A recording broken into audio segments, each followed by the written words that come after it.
So let's get on with some great education so you can feel inspired and so you can head out into the salon this week and feel like you can thrive at the chair.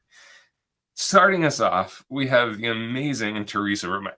And give me a second here because I've got a lot to share with you about this amazing human. And for some of you that have been longtime Sam Villa-ites, you may have not met Teresa yet because she is the new Sam Villa creative director. And she has been working kind of behind the scenes with us for quite a while. But now you're going to see Teresa much more on the screen. So she is the creative director for Sam Villa. She is also the artistic and education director for Jose Luis Salons.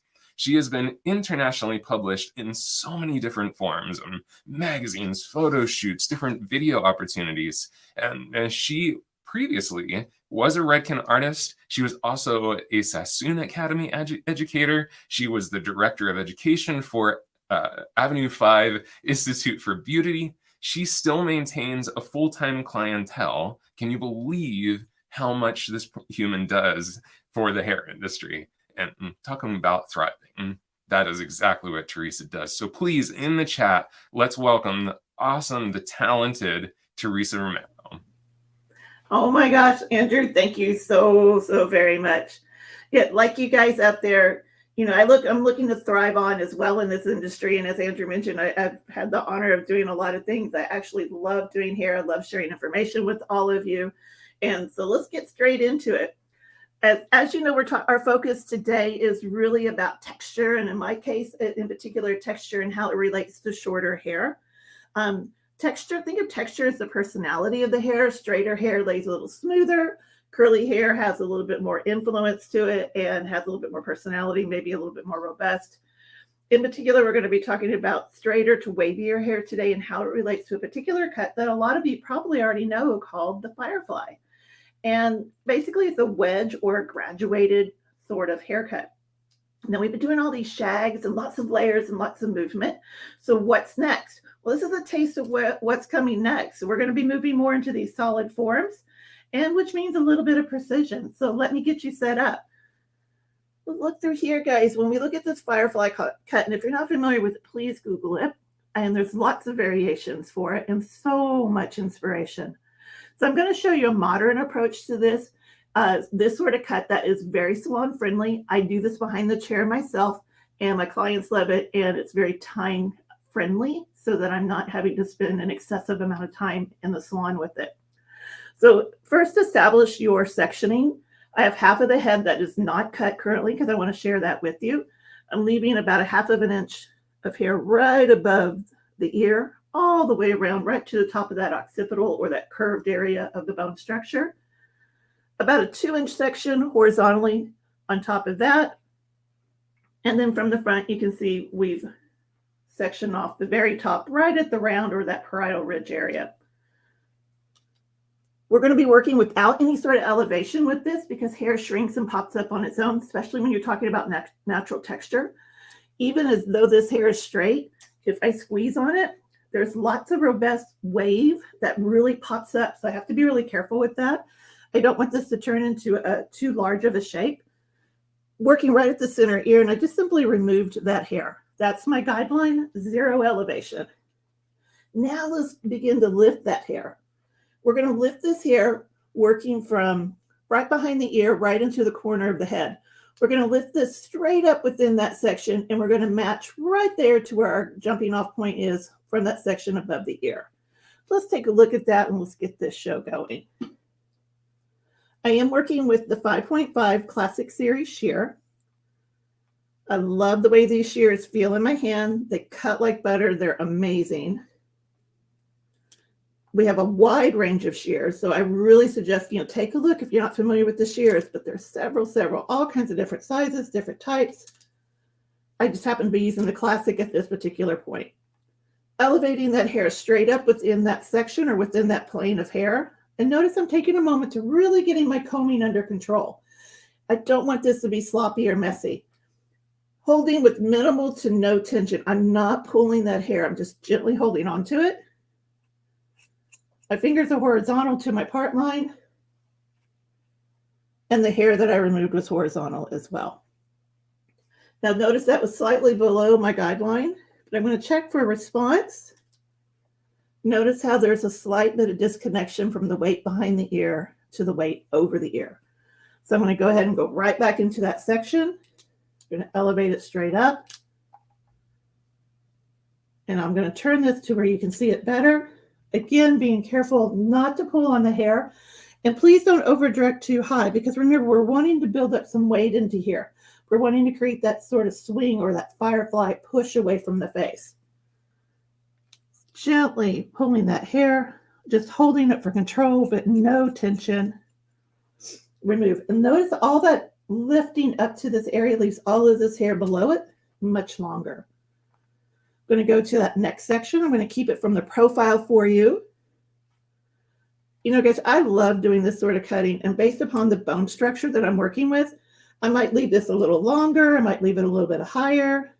There's so much creativity within this sort of movement that it really is just sky's the limit. So I apologize for my hand being right there, but I wanted to grab that section. Notice we have just a little bit that we need to remove. I'm going to take that off. And then you can begin to see how we're building up that graduated shape there. Now, what do we do from here, Teresa? Well, let's take down our hair on our next section. And I'm just going to take a horizontal section all the way around to the center back of the head. This hair has been pre-dampened, so I'm just going to allow that to fall down. Allow the hair to fall into its natural fall. Again, zero tension here. So why no tension, Teresa? Well, when hair dries, it pops up. So I have to allow room for that hair to pop up successfully. And I would rather control how that hair is done once it's dry, not try to control it when it's wet. So I'm going to leave myself a little bit of wiggle room. You can see the guideline very clearly right in here. So I'm going to actually go just right below that. So one of the things with short hair, if there's any sort of growth issues or growth challenges, calyx as we call them, going on anywhere around the hairline or within the hair, they're going to pop up even more once they're dry. So if you had some sort of pushback here naturally with the growth pattern, for example, I would leave even a little bit more hair, dry the hair, and then finish the cut, which is how I'm going to show you to finish this. Okay, I'm working with the next section. Again, repeating my pattern was over the top of the ear, back of the ear, now to the back corner. Elevate the hair right into that same position. And I'm going to stand right here, guys, so that you guys can see right where I am. I'm right there. Okay. Let's turn her slightly so you can see her from the front. Bring that hair straight down. I'm going to move my finger so you can see. You see that elevation? Some of this hair has already been cut, so if it doesn't meet to your guideline, that's absolutely fine. Just let it fall out. Bringing that hair straight down. Minimal to no tension. I can't stress that enough. And again, staying slightly past my guideline. And if you're just joining us, you might be wondering, Teresa, why are you staying right past the guideline? I'm allowing for shrinkage. And I'm considering that on a human head of hair, you probably are dealing with some growth patterns that may be a little bit challenging. So we want to leave some wiggle room for ourselves. Going to that next section, you can see all that lift coming through here. Stand to the side so you can see it very clearly. Give you guys a moment. Again, little to no tension, and remove that hair. I'm going to continue up this section along the center part of the head all the way until I run out of hair. So let's take a moment.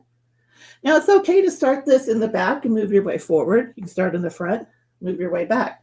Notice that we're just repeating that pattern of no elevation on the side over the ear, cutting past the guideline, keeping it nice and horizontal. Bringing this down, I think we can actually take a little bit more hair. Let's go ahead and take the rest of that section. So a lot of times people ask, well, how big of a section can I take, Teresa? What do I want to do? And these are things that we can explore in in-sun classes even more. But basically take the amount of hair that you can handle within your fingers with control and comb with control. Because as we move into a little bit more of a precision sort of look, combing is key. If the combing is a little messy, the haircut will probably be a little extra creative as well, or a little messy. Notice how with each section moving up the head, my elevation's dropping even further. So don't continue to elevate as you move up the head with this particular version of the Firefly. As I move up the head, I'm actually dropping it down, coming down to the next and to the next. Welcome, guys. I see people from all over. This is wonderful. Thank you. Thank you for joining us this morning. If you're just joining us, we are going over the modern Firefly, a very beautiful, well-known haircut that embraces graduation in the hair. And we wanted to explore today, in particular, how it relates to natural organic texture that you're dealing with and how to make that texture be your friend and not fight with it. So notice how we're getting that nice graduated sort of shape, and it's actually hugging the head very nicely. Let me give you just a little bit more of a look there. Now, this is what I call the creative zone here, that where you can really personalize. Notice how when I take my hand and I bring this in tight, see how much more it accentuates that shape or the graduation within the cut. As I start to push this hair back, which that Firefly has just that soft little comb back or feathery feel, right along the perimeter here, right along the perimeter. But notice if I take that length away, it accentuates that even more. But if you wanted to keep it a little softer and almost have a mullet sort of feel to it, you can leave this length. What you do in this area on the neckline, especially with growth patterns, let me give you a few hot tips. If you're dealing with a growth pattern that has a lot of jumpiness to it, or a growth pattern that really like pops out and has tons of personality, then I would leave more weight in this area. The weight would actually control, and the little bit of length would control those growth patterns. However, if you're lucky enough to have a growth pattern that has no jumpiness like this one, then it's just whatever you want to do. So I will show you here in just a moment how this can be finished up as well. So at this point, remember, we're talking modern approaches here and how to deal with texture. Let me show you an approach of what to do from here. So now I'm using the Sam Villa. This is the 9-row. It's the finishing brush. What I'm going to do is wrap dry this hair. So let me just mimic what wrap drying looks like for you. With my Artist Series blow dryer, making sure my nozzle follows the brush. And this is really important. If your nozzle is in opposite direction, then I'm only blow drying that much hair. So make sure the nozzle is going in the same direction as the brush. So this is the leader, this is the follower, okay? I'm going to blow dry forward and using the best roller that we ever have, which is the bone structure, the shape of the skull, as the smoothing. Then I'm going to come from the front and I'm going to do the same thing, and I'm going to blow dry it all the way back. It's that back and forth movement, and then down, and then away from the face, that creates that natural movement within the design, which I've already completed for you guys on the other side. So again, if you're just joining us, we were talking about the Firefly, the modern version of Firefly, and you can get so much more detailed information, guys. These are just little tidbits of like little hot tips that you can use immediately within the salon. But as time goes on and you want to see us in those salons, please let us know. Go onto our website.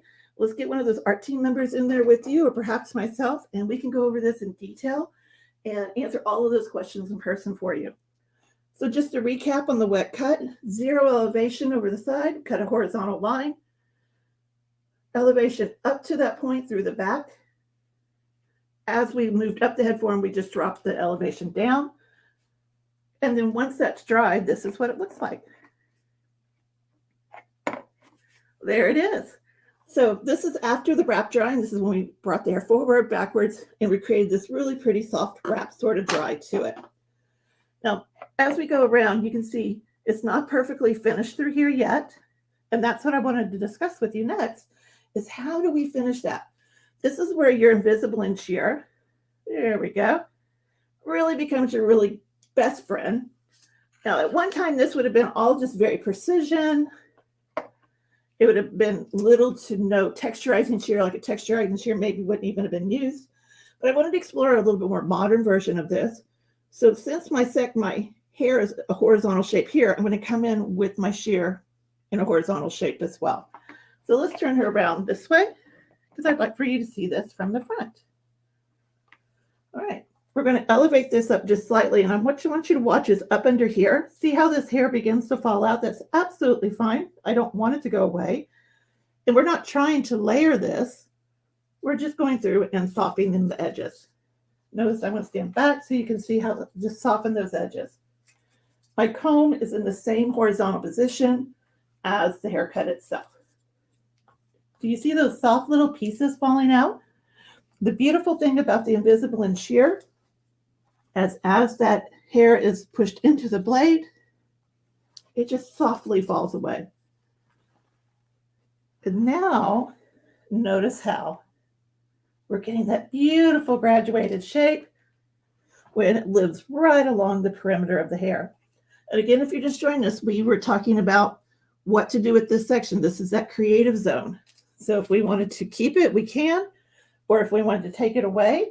And again, let me take it away for just a moment. Now, after using the invisible, and can you see how much more softness and beautiful shake and movement that hair provides for us? So let's take it to the next step. We've seen where to start wet. We've learned how to wrap dry it to get to that next level. Now let's talk about the top. And to help us with that, oh my gosh, look, she's done. We have a top version for you as well. Exact same cut. It's just we blow dried the top. Why are we blow drying as we're going? And it's simply because you can create the cut as you go. There's no rule that says you have to do a complete haircut and then blow dry. Why not blow dry as you go? It's a little bit different approach. It's very successful, and you can see the results as well as your client can see the results as they're happening. And then I can adjust. So up under here, I've already dried, I've wrap dried, and I've used my invisible blend on there already. I'm going to take this next section down. Nice horizontal section. And notice how thick that was. I really couldn't see through it. So I want to be able to see through that section nicely to where I can see my guideline. Let's clean that section up just a little bit. The cleaner your sections, the cleaner your work. Notice how you can see that guideline right through there. There it is, right there, over here. And now I'm not going to cut right to that guideline. I'm going to actually slide right past it just a little bit. Now, Teresa, why are you sliding past that a little bit? Well, it's really simple. We're getting above the round of the head. As you get above the round of the head, the hair has to come out and then down. So if I cut to the guideline, then this hair is going to continue to come out this way, and it might look a little choppy. Again, I want to be in control. You be in control of those end results. So go right to it, go past the guideline, try not to elevate out too far, keep the elevation low, and move around. As I move around to each section, notice how my feet move as well. So if I'm standing here, if I'm cutting this section, then my feet are in front of that section. If I'm cutting this section, I'm going to stand in front, and again, standing in front. If you look really close, you can see where I went slightly past that guideline. Taking the next section down, let's make sure I take down hair that I can see through, and I can. If I can't see my guideline, I just simply have too thick of a section of head of hair. Let's take that to the side. Let's bring that in for you a little bit, and let's come right into here. I'm going to hold off to the side. Notice I am standing over to the side a little bit so that you guys can see. I hope you guys are enjoying what you're seeing. I absolutely love doing this. This is like constructing, it's like architecture and hair. And it's just amazing. As many times as I've cut graduation within the hair, I'm most excited about it every single time. And a lot of the times people ask, well, Teresa, what's your favorite thing to do? It's real simple. I like everything. What my favorite thing to do is what I'm doing at this moment. So right now, my favorite thing to do is really focus on this particular cut. The idea of graduation being built into the hair creates that beautiful roundness and volume. This is good for all types of hair texture. I will say if you have really curly hair, keep in mind this is really going to pop out. So be aware of that. Very fine hair responds extremely well to this because it looks like it's thicker than what it naturally is. I have my iron ready to go. Just softly bump those ends under. And now, guess what? Back to the Invisablend. Put that down for a moment. So this is where the personality comes in. How much you texturize partly depends on the density of the hair. So to this modern approach, I would come through, make sure you guys can see it, a little bit more, come through the side, pick that up, a little bit more. Can you see those hairs falling down? Let's turn it around so that you guys can see from the back as well. I'm going to lift that hair up. And now you can see why it's really a good idea. You're leaving yourself a little bit of a safeguard to simply go through and leave a little bit of hair hanging over that guideline, dry the hair, and finish cutting. Now, perhaps you want a more textural look, then pick out a different type of texturing shear. Can I come through and point cut this? Absolutely. Sky's the limit at this point. It really just depends on what your final result is. This particular one is all about the precision. So notice as I come through here, again, using my 9-row finishing brush from Sam Villa, and it creates just that beautiful, feathery firefly effect. Let's take a look at this all the way around, everybody. Here we go. Let me spin her around with the buildup of graduation. Now, as a quick comparison, notice here on this one how we left that hairline long, and this one we cut short, and it really accentuates this sort of look even further. But you know what, guys? We have like 4 minutes left, so why don't we look at a modern version of this? Oh my gosh, do you realize the Firefly just isn't this? This is it in its classic version. It's a beautiful cut, and as a go-to, you need to have this in your toolbox of haircuts to go to, especially as we're moving forward with today's trends. However, what happens? How does this change when I change it with color or with asymmetry? So let's take a look. So as we come through this side, same shape, but what's the difference? Instead of quite so square, left it a little bit more rounded. Same sort of shape, same sort of sectioning, same exact approach. Just put some different color patterns in there. The color pattern is in shapes of like a beach ball sections, basically a bunch of triangles. Now this is the extreme opposite end, especially with this color, but I wanted to just to see what you can do. And as you come forward, have a nice little horizontal hybrid fringe underneath. But notice what we did do different on this side. There's that square perimeter that we got used to seeing with the Firefly. Here is that nice graduated shape, accentuated by darker color. The big difference here is when we came through with the texturizing, instead of coming through horizontally with the texturizing, actually came through vertically. And by coming through vertically, you're actually causing this shape to collapse more. So if these are concepts that are exciting to you, asymmetry, when should I hold my shear vertical? How does the hair texture change it? Oh my gosh, how would I ever do that on someone who maybe is more conservative? That's things that we can do for you guys with the in-salon education. And we look so forward to coming in and visiting these ideas with you. Notice how I'm coming through and just removing a little bit more. Teresa, Carolyn had a question. When using the Invisablend shears, are you leaving out the hair around the front hairline?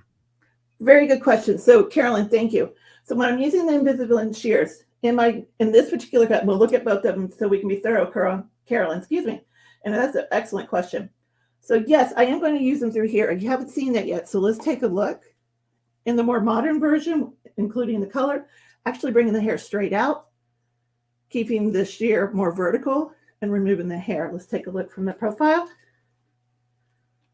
Let's do one more. Again, bringing the hair straight out, almost like you're creating a curtain fringe here. Close the shear. I'm about 2 inches within the hair, and then remove the hair. What that's creating is still keeping that little binge right in here, Carolyn, but it's softening out those edges. On this particular cut, let's take a look. So you can just have a point of comparison.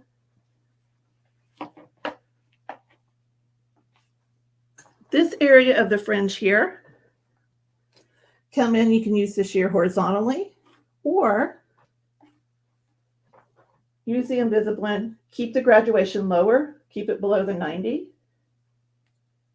and take a little bit underneath. Let's move that, a little bit underneath, a little bit underneath, a little bit more into the fringe. I'm going to stand to the side so you can see this, keeping the elevation, below a 90.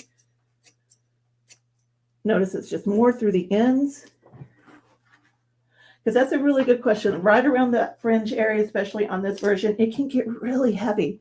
But notice how that softens it. Let me get you a close view here, guys. See how that softens through there? And now you got this beautiful Firefly feathery look that is trending all over the place. And you've gotten two comparisons. You have the very traditional, everyone can use this, everyone can personalize this. If it was naturally curly hair, it would just expand more. Very exciting. Or introduce a little asymmetry and some fun color and really go for it. So depending on what type of your clientele you're dealing with, you've got this and everything in between. This is still, again, I can't tell you how exciting this particular cut is to me. I'm glad to see this coming back. And I hope this really helps dealing with texture and short hair and growth patterns and a little bit of a taste of trending things to come. Yeah. It's so cool to see these classic shapes re-emerging. And I think you did an incredible job showing us how to take something that, sometimes when we think the Firefly, we're like, oh, it's so old school or whatever. Yeah. But you brought such a modern touch to it. Absolutely gorgeous.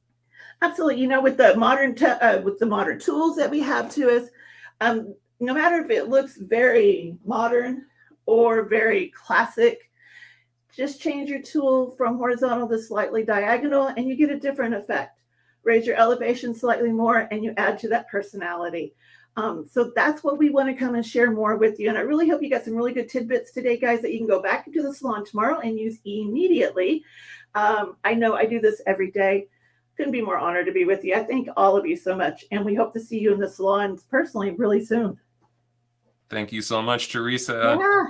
Andrew, thank you. And as Teresa said, you do have the opportunity to bring the Sam Villa ArTeam into your salon. You can head to samvilla.com/education. We have our entire education catalog there for you so that you can see how to bring the Sam Villa ArTeam into your salon. And, just one little thing I forgot to mention before we even kick things off is we just wanted to give a huge shout out and a lot of appreciation to our friends at Pivot Point.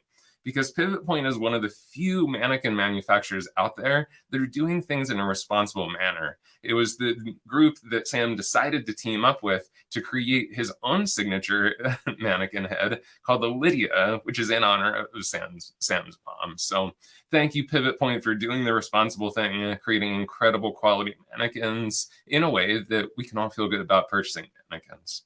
So let's continue the education. So excited because now we have our art team member, Anna Peters, joining us. Anna has been in the industry for almost 20 years. She spent 11 of those 20 years as a Redken artist. She is a salon owner of Retreat Hair Salons in California, and she specializes in color, bridal, editorial, and finishing. But most of she's just got this incredible sweetheart that has a major passion for teaching. So please, in the comments, let's welcome the awesome Anna Peters.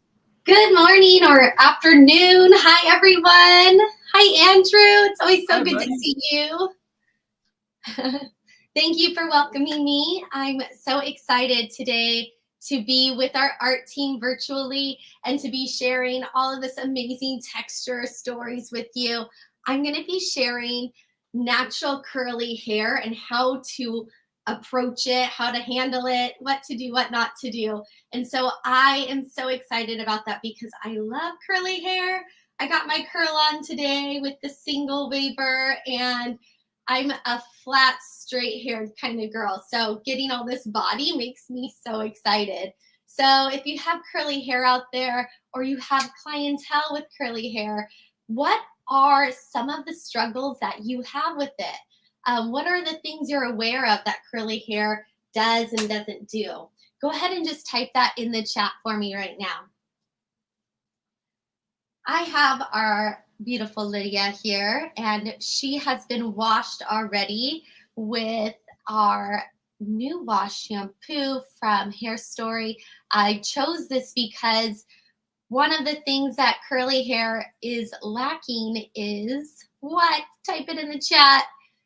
It's lacking moisture. So this is something that working with a no poo shampoo, a no poo wash, something that's a little bit more conditioning is going to really support curly hair and not stripping away the dryness, leaving all that moisture in there so that those curls can really have the best curl pattern possible and most success. So she just came out of the shampoo bowl. She's very wet. I'm getting her a little bit more wet because we want these curly haired clients' hair dripping wet. So make sure not to towel dry them too much.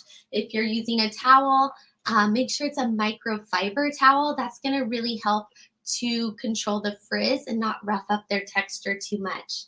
So from there, we're going to, what are some things we see? Frizz is one of the things we're aware of.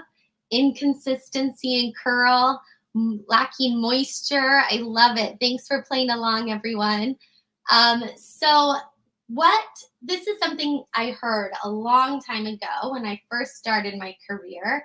I'm 17 years in now, and this quote has stuck with me since I heard it. And it's so powerful because it works in every single situation I find myself in.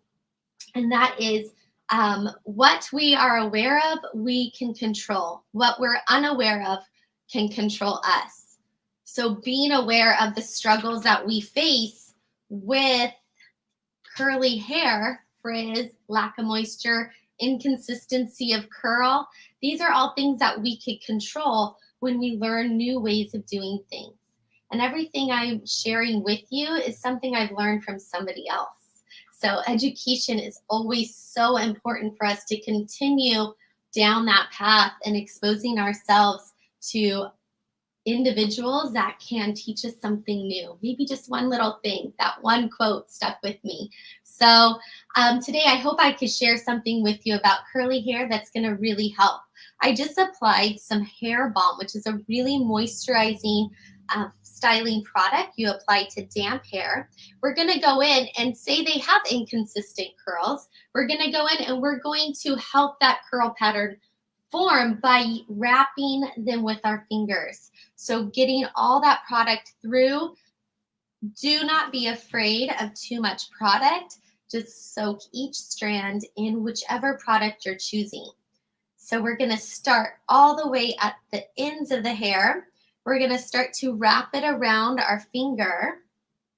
And then we're going to slide 2 fingers in and start wrapping up. Just like that.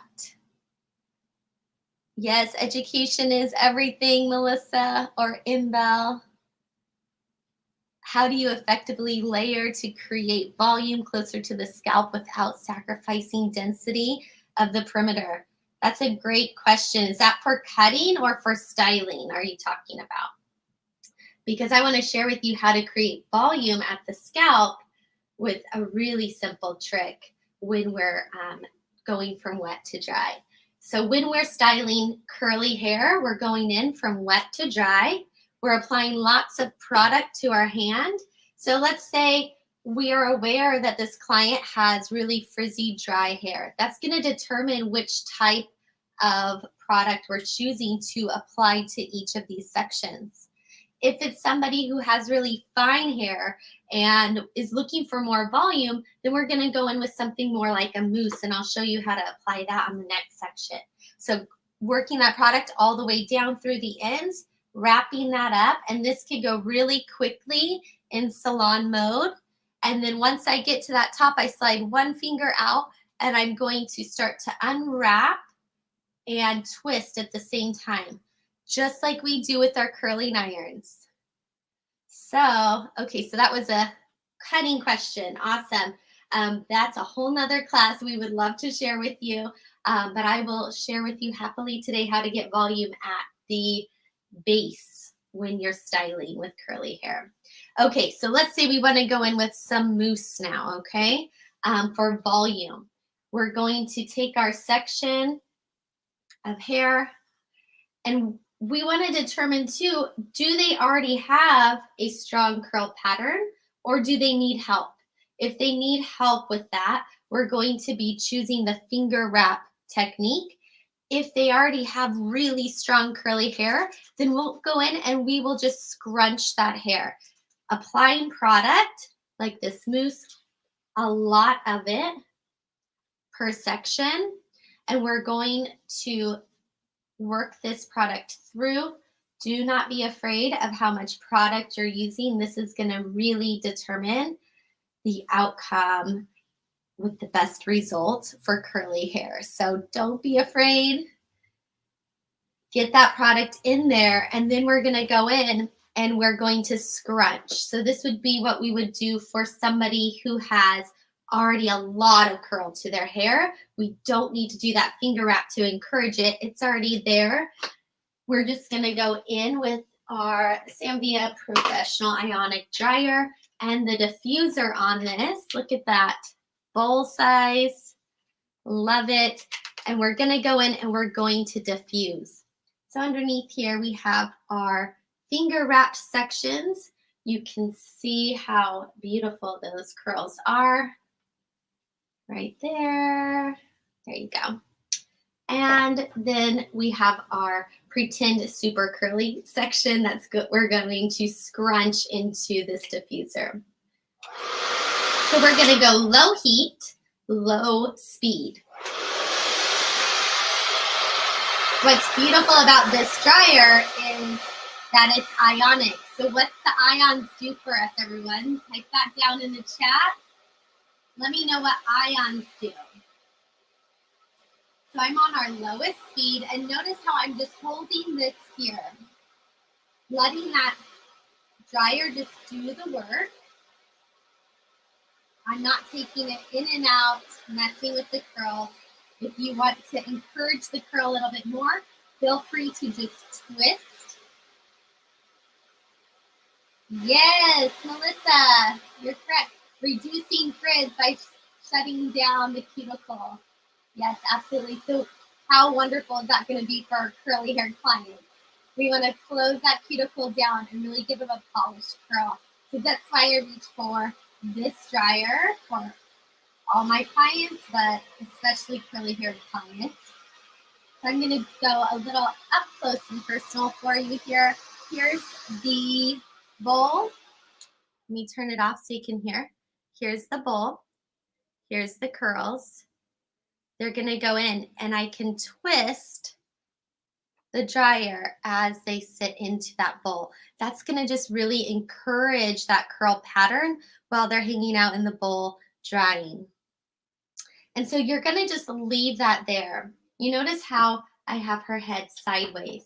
If this is something you're wanting to get more volume for your client, you're going to have them turn their head sideways. Let's see here.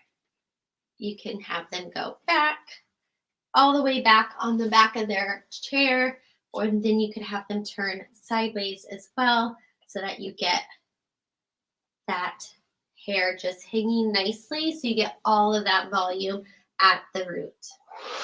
Going in, gently cupping that hair into the dryer.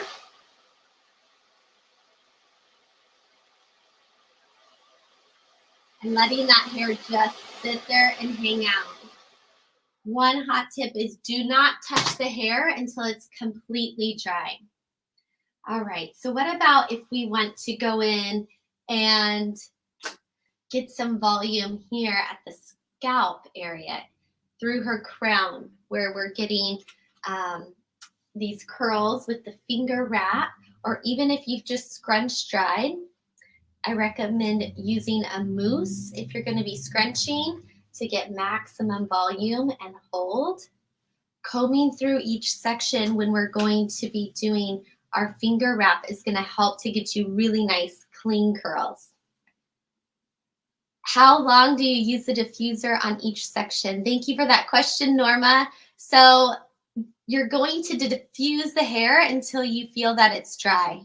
Or if you're going to get that drying started and you're going to let them hang out under a dryer. But that using the diffuser is going to give you more volume than if you were to air dry. We have a great example of that after this. So we just finger wrapped her there. I'm going to unravel. So I'm twisting as I'm dropping that curl out. And I'll show you how that looks. So really nice and clean formed curls. This is great to do maybe just in the front area around their hairline where everything is going to be seen. Then I'm going to take a clip and I'm going to just lift this curl up gently, and I'm going to clip at that base, lifting that root. Let me bring her closer for you so you can see.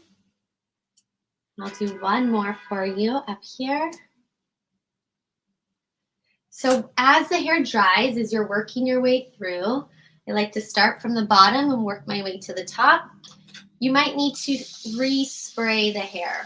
So I love our continuous mist water bottle for this. Just really getting the hair really wet so that it's dripping.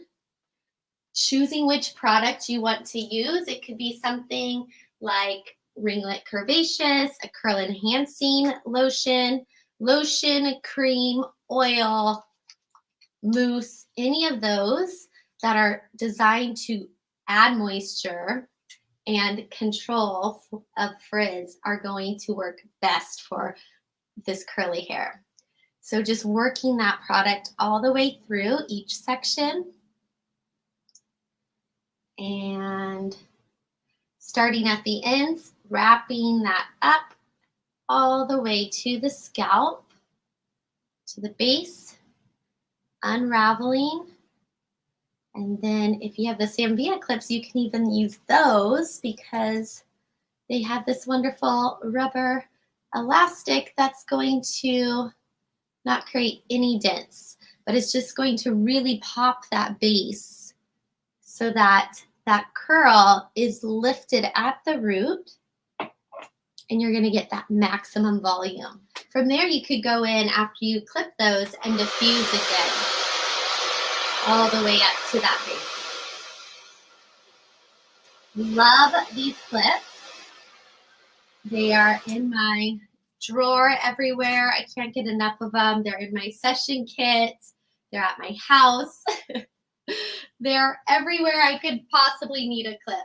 All right, so here we are with our finished product after she has air dried on one side. Let's see, there we go. Okay, I'm going to take this clip out. She is dry now. Look at that volume that you have there. Look how much volume you got. You could just see right through that little tunnel there of goodness. So that was letting those clips hang out there and dry as the hair finished drying. You could see the difference already. This side was air dried. So this is where you're going to get less volume. This side was dried with a diffuser. And so you're going to see more volume, and the hair is a little bit shorter on this side as well. Can everybody see? Awesome. Is that hairdryer lightweight? Oh my gosh, yes. So this is less than a pound. This is why I choose to use this all day to save my body behind the chair. I am working full-time behind the chair, and this has saved my career, I believe, my shoulders and my body, because I've been using this since I started. And so I really feel no pain at this point, 17 years later in my body. So I'm very thankful for this dryer and how lightweight it is. And it's powerful too. So it blows through thick hair, coarse hair just so easily. So, okay, when we are done drying, the hair is completely dry, we're gonna go in now and we're going to choose a product to apply to our hand before we go in touching the curls. This is going to help to eliminate frizz and to control the curls so that you're not creating a big curly frizzy mess. So we're gonna go in with a pump of oil, and we're going to just apply that all throughout our hands, even on the tops of our hands, because those are going into the hair as well. So we want to be really mindful of the product each time before we go in and touch the hair. Now we're going to go in and we're going to start massaging the base of her hair to create volume.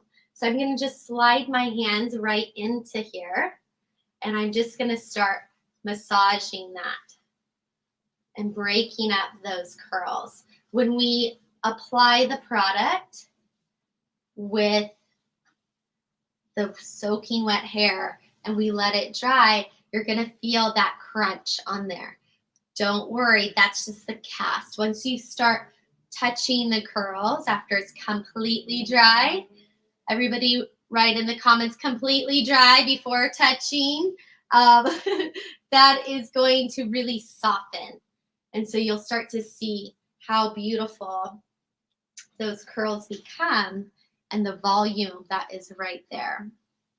So sometimes our clients come in and they talk about how can we touch up their curls, day 2 curls. What do we do with that? My favorite thing, or we have a client that's a bride with curly hair. She wants to wear it naturally curly, and we just need to perfect it. So my favorite thing to do with that is to reach for one of our hot tools just to touch up and enhance what she already has. We could choose to use either a curling iron. Our 2-in-1 Marcel iron is my favorite in the 1-inch, just to kind of pop in some curls that mimic her pattern. Or sometimes we have clients who have a really beautiful natural wave pattern when their hair is brushed out. And for that, I love to go in and use our new single waver, our deep single waver. It's beautiful. It is becoming my favorite tool very quickly. And the more you play with it, the more you start to love it. So here is her curly diffuse side. You could see how much more volume, and at that base there too, by clipping that base. Here is the air dried side, a little bit softer of a wave and less volume. And then we're going to take this section down so you can see this is my control section. So you can see really how straight her hair was. But by just working with the methods that I just shared with you, we were able to get this beautiful curl pattern. All right, so let's look at the single waver. Look at that. How beautiful. If you didn't see last week's class, I taught with working with this tool and creating a beautiful up style with it as well. 2 looks for a bride. Go check it out. It's still hanging out there in the world of Sam Villa. So I'm going to go in. I'm just going to take this section. Usually it's around the face that we want to go in and just kind of touch things up. So holding this section, I'm going to clamp down, and then I'm going to rotate that waver. so that I don't get any hard lines. And then I'm going to close. And you could just kind of massage that bevel right there. And look at how beautiful that is.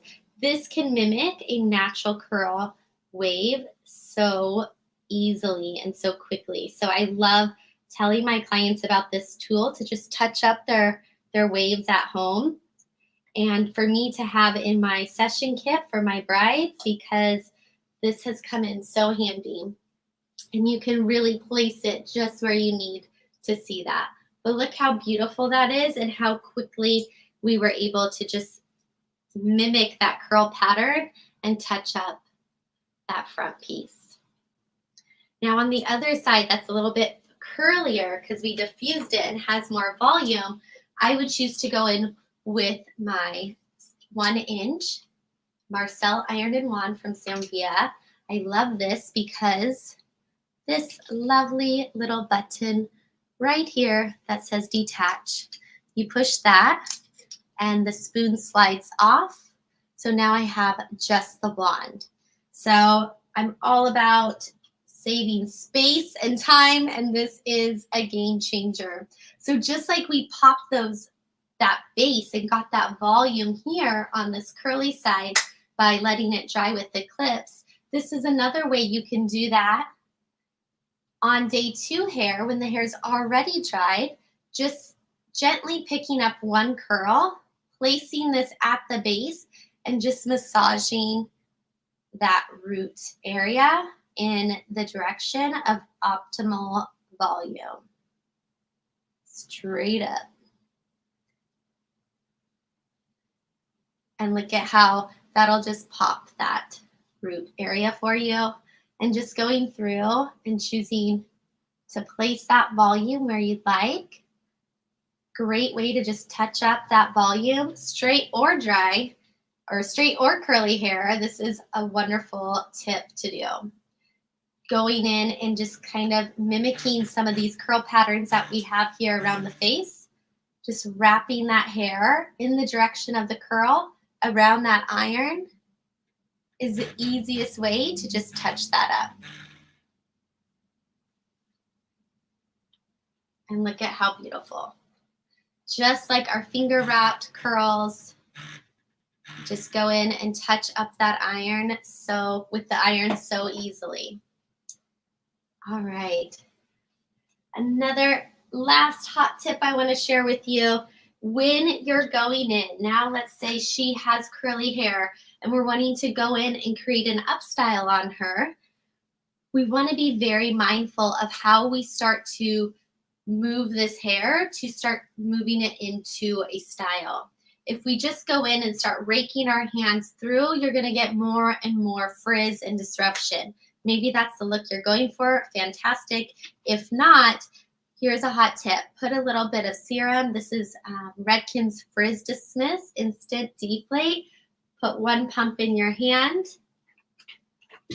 Take your tail comb and just slide that tail comb right through that oil and that serum. Now when you go through, you're getting a really smooth separation of those curls, and just slide that tail comb down as you pull through those ends. You're going to create way less frizz and a nice clean section that you could then start to work with. All right, so what are some things that you are now aware of that you weren't aware of before? Please type it in the comments below. I want to make sure I did my job, solve some problems out there, and hopefully inspired you to start playing with some curly hair.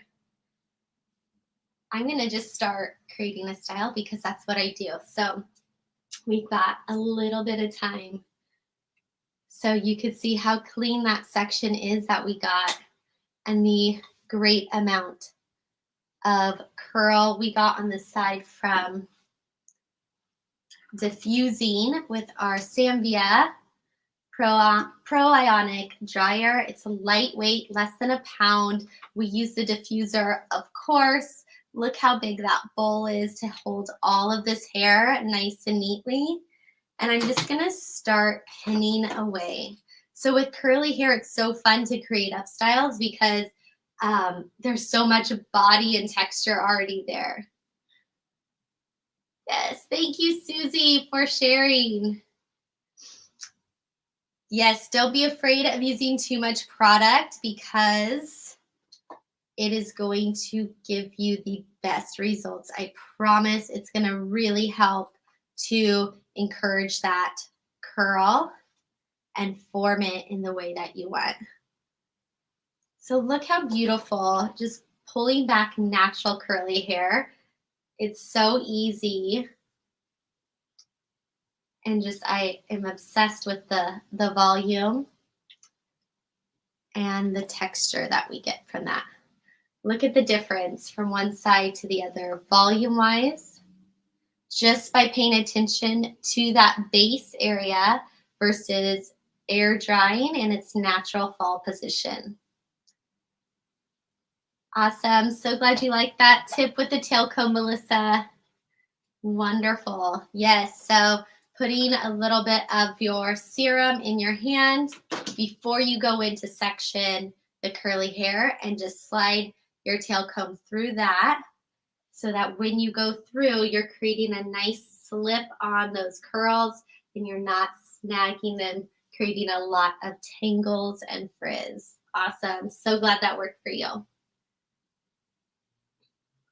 And I would love to be able to come visit you guys in your salons and really dive in more to curly hair or into any type of styling that you feel you're needing help with. We absolutely are so excited to be able to get back out there in person and visit you all and see your beautiful spaces and teams. So think of us next time you are needing help. We will be there for you, any one of us from the art team. And we can't wait to share more. We got a great lineup today. Yes, we do. And this was such a great class. So many great tips as far as, especially for styling, because as you saw with the comments when you first asked the question, people definitely have some major challenges when it comes to curly hair. And especially for people that haven't had a lot of curly clients in their chair. So thank you so much for those awesome tips. Awesome. Thank you. So where do we get to see this beautiful style once it's finished? I'll be sharing this finished look on my page at Anna's Hair Retreat. My IG handle. I'm like, oh shoot, what is it? Anna's _hair retreat. So check that out for the final look. And she'll be all dressed up with accessories too. So awesome. Yeah. Well, thank you so much, Anna. All right. So you've had a great show so far. And just as a reminder, this entire show is all about helping you to thrive at the chair. So we started off with Teresa Romero doing some texture trends for short hair. And of course, we just saw Anna Peters doing some curly hairstyling and finishing tips. Stay tuned because right at 1:30, that's 1:30 Eastern, you're going to see Roger Molina teaching some razor cutting to enhance natural texture, followed by Ellen Devine, who's going to be sharing some layering to enhance natural texture as well. There was some questions on that, so that is coming up. And if you have missed some content so far, don't worry. This will live on our Facebook and our YouTube channel so that you can continue to come back and watch more. Now, to help you thrive on, we are also doing a special site-wide sale for today and tomorrow, the Education Day sale, 30% off site-wide. So great opportunity to make sure that you have the tools that you need so that you can thrive. And one of the things that you can do to add even a little bit more fun to the sale is you can join our Sam Villa affiliate program. So if you head to samvilla.com, you can find out more about the affiliate program. But what's so cool is if someone uses your affiliate code, you get a 20% commission. Plus, they get an additional 10% discount, even over top the current discounted prices. So since we do have that 30% off site-wide sale right now, they get an additional 10% off of that. How cool. Now, like Anna mentioned, you can bring the Sam Villa ArTeam into your salon for hands-on education. You can head to samvilla.com. /education for more on that. Great opportunity to get back hands-on because, hey, we all missed that hands-on opportunity.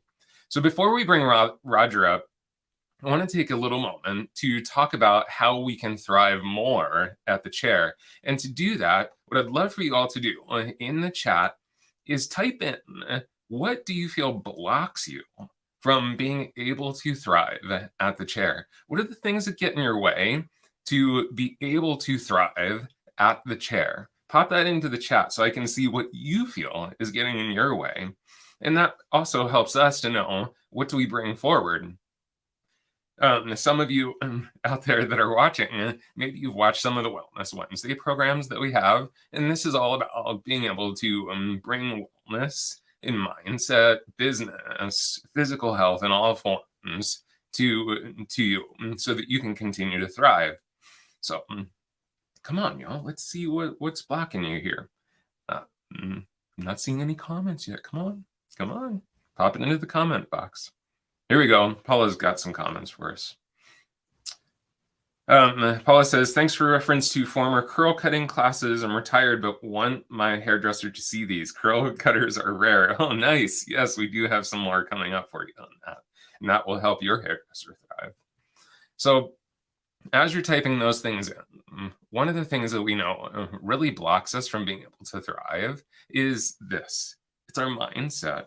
And as you're typing those things in, I want you to check in. Are these things that are beliefs and mindsets that have been created from experiences or maybe different things that have been taught to you? Amanda says, clients that are scared of a new cutting technique, as soon as you pick up a razor, they remember bad experiences. Yes, absolutely, Amanda. And the cool thing is that Roger's going to be talking about razor cutting coming up next. And we can talk about, how do we get past those things? Now, the one thing I'll say is what gets hooked hooked is we have maybe one or two clients that do have that reaction. And then what that does is it kind of starts to create a belief system for us that oh, my clients are afraid of razor cuts, when it might have just been one or two clients. And I'm not saying that that's what's happened for you, Amanda, but that's kind of what happens. Our beliefs and the stories that we create over time, that's a big part of what blocks us from being able to thrive. And very often those beliefs and those stories that we have, they're not necessarily ours, meaning we didn't choose them. We didn't consciously choose them. And I know that might sound kind of funny, but I'm going to explain a little bit more here in a second about what actually happens. So before Roger comes on, I'm going to help you understand a little bit about what happens up here. Why do those stories get created? How do they get created? And how you can become much more aware of those stories. And there's things that you can specifically be doing to start to create new stories that are more supportive, because that's really what we want to get to, right? So here's what you need to know. 95% of your day is subconscious, which I know that seems so odd to say, especially for those of you out there that are watching that are hairdressers, because you would think that we're constantly consciously choosing what we're going to do next.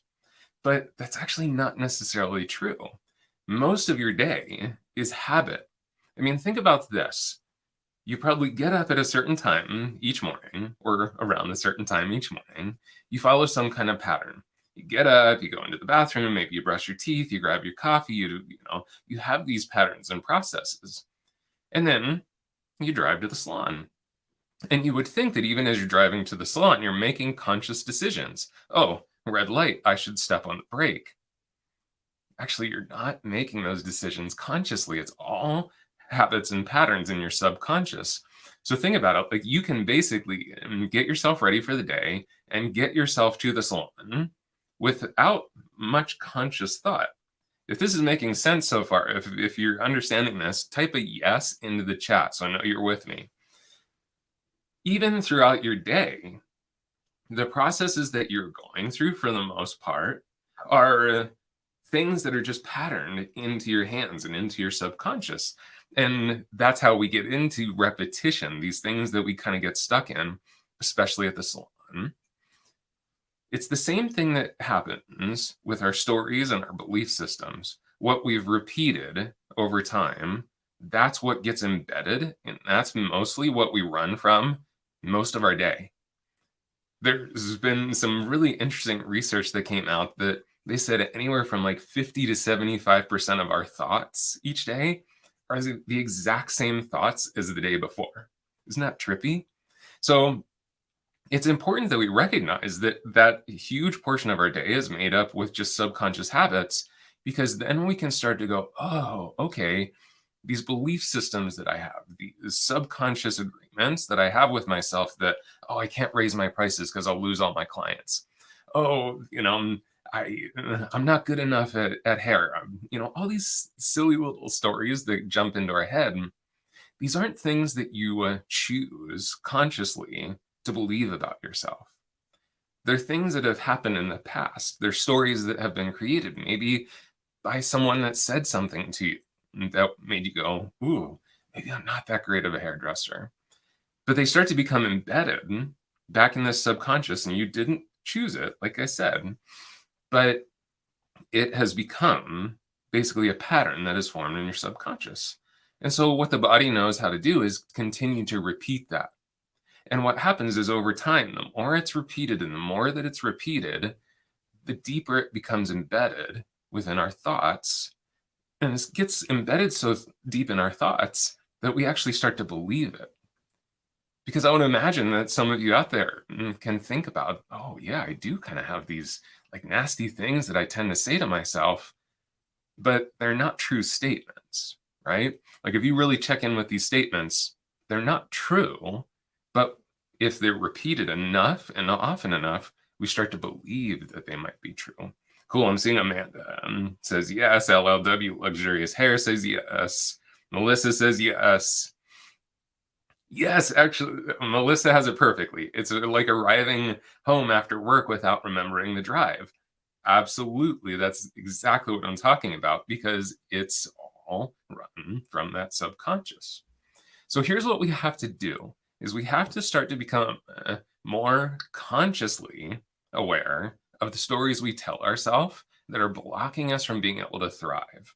Because as you are watching this show today, as you're learning new techniques, what the subconscious is going to want to do is keep you safe and keep you comfortable. So most of your day, remember, is in that subconscious state. So if I want to stay safe and I want to stay comfortable, the subconscious isn't going to pop up and go, hey, we should try that new technique that Teresa showed us. Hey, we should try that new thing that Anna just taught us about how to wrap the curls around our finger, because it's uncomfortable to change. So we have to start to become more consciously aware of where those habits and where those safety patterns are blocking us from being able to thrive, be blocking us from being able to grow. The beliefs that we have about our value, especially, are those things that we really have to start to become conscious of, because we all need to continue to grow our business and continue to raise our prices. And those are those little stories that pop up like, well, you don't have the skill set yet, or you don't have the clientele, or your clients are going to hate you, or they're going to leave you. We kind of all know that none of that is true. But if we leave it up to the subconscious and we don't notice how untrue those stories are, we can't really do anything about them. So the first step is you need to start consciously being more aware of these false stories or these false beliefs that have somehow snuck into your brain and started to tell you enough times that you're starting to believe that they're true. The way that we do that is you have to give yourself a moment to think. Now, how many of you, type into the chat me, if you are the kind of person that tends to run yourself to the very last second of every appointment and run yourself to the very last moment of every single day and try and fit in as many clients as you possibly can? Type me into the chat if that's you. The challenge with doing that is we don't give ourselves an opportunity to become more consciously aware of our habits. So we have to start to give ourselves some space for us, not to just cram in every last little, ounce of time in service and service and service. Good. Mary says me. Sam Villa says me. Even Sam Villa does that. So this is a really common thing as a hairdresser, because we also have this often unconscious belief that if we're not that busy, if we're not so busy that we're stressed all the time, that somehow we're less valuable, or we're not going to make enough money. All these beliefs. And so if we run our business at that kind of pace and at that kind of intensity all the time, we don't have the ability to take a step back and say, okay, what are my beliefs about my business? What are my beliefs about my own personal value? What are my beliefs about how I do what I do behind the chair? And how are those things getting in my way? So awesome. Tamia Zambrana says me. Ooh, Danielle, I'm pulling that up because that's quotable right there. Mental doubt and fear can create wounds. Absolutely. And that's exactly what happens, Danielle. Is if we have those doubts, we have those fears, we have those concerns, and we keep repeating those over and over again, that's where it's almost like we're kind of, it's almost like a version of mental abuse on ourselves. And that kind of can create embedded trauma, where then we have to do the work to undo that stuff so that we can continue to move forward. So before we get to that point, if we can start to be more consciously aware of our thoughts and our patterns, then we have the ability to actually do something about it before it turns into those wounds. So I love that you brought that forward. Zadix 103 says, I just finished school and I have a hard time jumping into whatever it is. But once I get going, I always feel so much better. Yes, yes, yes. And I just getting started. That is the struggle for me right now. Thank you for bringing that up, Zadix 103, because absolutely that is the thing that blocks us so often. Is it's that first step is the thing that's so scary, because that is where the fear comes in. It's the fear of the unknown. One of the roles of our subconscious mind that we're talking about right now, those things that want to block us, it's just simply the subconscious mind doesn't want us to actually be hurt. It wants to keep us comfortable. And here's the weird thing is like, well, why would the subconscious mind then tell me these negative stories that are harmful to myself? The reason it's doing that is to try to keep you safe. Because yes, it might be painful for you to believe that raising your prices is going to make your clients mad, and it's going to, you're going to lose all your clients. What the subconscious is trying to do is keep you away from the pain of those things, even though they're not even realistic that they're going to happen. So it'll kind of compromise. It'll be like, well, the pain of those beliefs isn't too bad. We know how to handle that.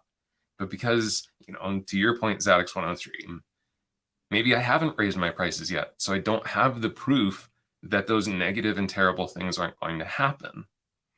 If I don't have that proof, it's very scary to step into those unknowns. So that's why it's really tough to step into those new places, because we don't have the experience yet to kind of calm the subconscious down, calm the fears down. And that's where courage really has to come in. So now we're starting to talk about what do we do about this, right? To be able to change these habits, to be able to change these fears, these stories, courage is what needs to happen, because it is a courageous step to face those concerns. So yes, we can start to become aware of them, but even that in and of itself can be kind of uncomfortable, right? To look at ourselves and go, oh, yeah, actually, I do have those doubts about myself. Susie, I want to get to your comment here because I love this. I think fear of being slowed down when trying new things is hard. Yes, I love to be more creative, but often feel like I don't have enough time while double booking. But getting out of our heads and trying new things could actually help speed up our day. So perfect example, Susie, because yes, the belief is if I don't stay this busy, if I don't kind of keep fitting, clients in with every little ounce of my day, that something bad is going to happen.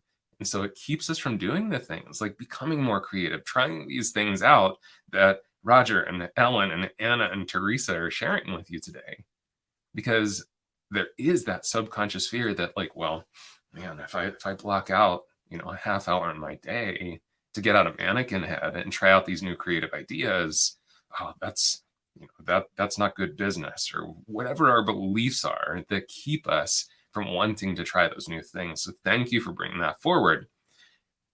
We have to do those things in order to progress, though, don't we?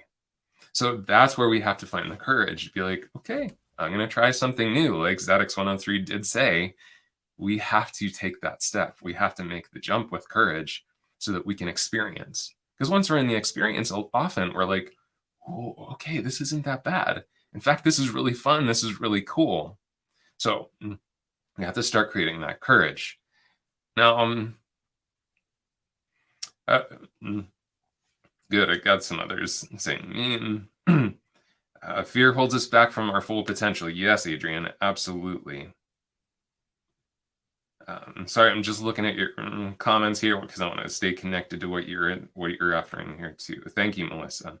So here's what we need to do. How many of you have a morning practice out there? Type me into the chat if you have a morning practice of some sort. Just type me if you get up and, let's say, just even an exercise habit, or a habit of journaling or meditation or mindfulness or breath work or taking the dogs for a walk, whatever it might be. Type me if you have some type of morning ritual or morning habit.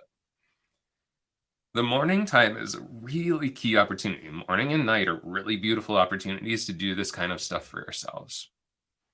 Here's something that you can incorporate into any morning habit that you already have, whether it is mindfulness, whether it is exercise, whether it's taking the dogs for the walk. You can add something to it, which is setting intention. Now, I know that there's lots of this stuff out there, like, mantras and things like that, and sayings that we post notes on our mirror. But here's the thing, take it a little bit further. You have to start becoming, in your mind, the person that believes the opposite about ourselves. So let's come back to that example of just like the raising the prices. If I want to become that person that doesn't have the fear of raising prices, that has the confidence to raise my prices, I need to start seeing myself as that person. Nice. So I've got Kelly says, feed the dog and cats, wake up son for school, get ready for work, walk the dog if there's enough time. So I'm going to use you as an example here, Kelly. And I see Casey added that do yoga nidra every morning. Awesome. Shirley's doing morning walks. Katie's doing yoga. Amanda's doing coffee and check Instagram. Perfect. So all of these, you can include this process. First, we need to set the intent. Okay. And work on something specific here. So let's say you become aware, oh yeah, I do have some beliefs about like me not being valuable enough to charge more for my services. If that is my belief that I want to change, I'm going to specifically, Kelly, as I'm feeding the dogs and the cats, as I'm waking up my son, as I go for the walk with my dog, I'm going to start to think about, what does the person feel like that actually has the confidence in themselves? What does the person feel like that has no fear of raising my prices?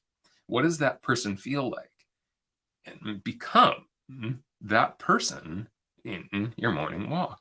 Become that person as you feed the dogs. And at first it might feel a little bit funny because it's like, well, I'm not that person right now. What I try to do, if I feel like I'm not that person right yet, is I imagine the person that person is. Maybe it's a mentor of mine. And I kind of put that person in my shoes. So I'm like feeding the dog as my mentor. I'm taking my walk as my mentor. I'm even starting in my morning yoga as the yogi that I look up to. And I'm embodying what that feels like. Because it's one thing, and please don't get me wrong, there's nothing wrong with just simple mantra, saying out loud, I am valuable, I am these things. But if it's just words on a piece of paper, it's just words coming out of our mouth, it doesn't necessarily sink in deeper. It stays on the surface. So what we want to start to do, we become aware of our surroundings, we become aware of our thoughts and processes, and then not only set the intent of a different mindset, but start to feel in the body what that person is that has the confidence, that has no fear of raising the prices, or whatever it is that you're working on. So I hope that helps you out. I hope that that was a nice little intermission while we were working through hair. And if you're just joining us and you just joined while I was chatting, we are in the middle of our Thrive On event, which is an amazing event. We've had such a great day so far. We've already seen Teresa Romero. We've seen Anna Peters. We have Roger Molina coming up in just a moment here. And then finishing up, we'll have Ellen Devine. So lots and lots of education. If you did miss anything so far, don't worry. You can always come back here to the YouTube and Facebook channel and you can rewatch. Throughout today and tomorrow, we have 30% off site-wide. So this is a great opportunity to make sure that you have the right tools to thrive on. And as kind of a cool bonus, what you can also do is you can become a Sam Villa affiliate, which if someone uses your affiliate code, that means you get a 20% commission on that sale. And the person that uses your code gets a 10% discount on top of any discounts we already have running on the website. So again, today we've got that 30% off sale. If someone was to use your code, not only will you get a 20% commission, but they'll get an additional 10% off that. Pretty cool, right? So let's jump back into the education. So excited because now we get to do some razor cutting, which is one of my favorite things too, Roger.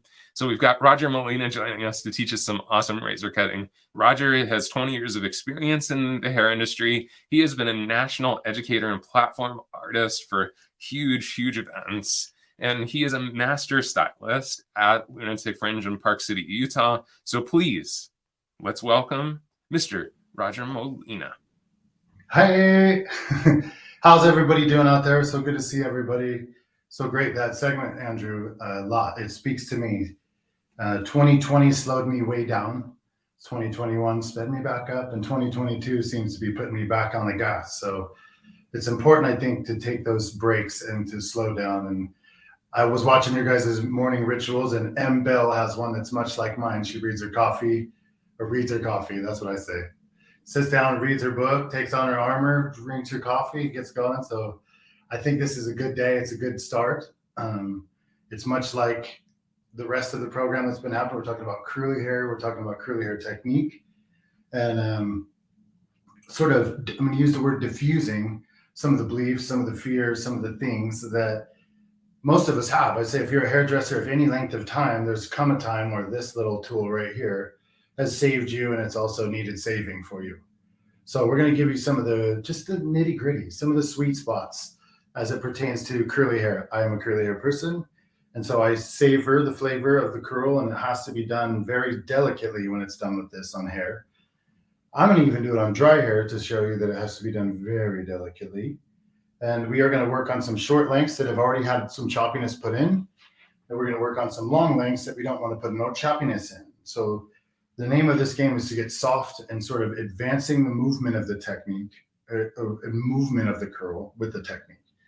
So let's just go ahead and get started on the long one first, because before I would show you how to fix anything, which is what we'll do on her, I would show you how to do it the right way. And the right way simply being the biased opinion that I have generated over 20 years of doing it the wrong way.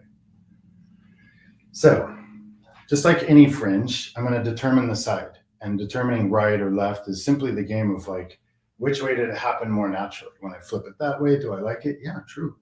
I do. But for some reason, when you do this with a person, you'll come to find a side that you go, that one. I don't know why, but that one. Just trust it.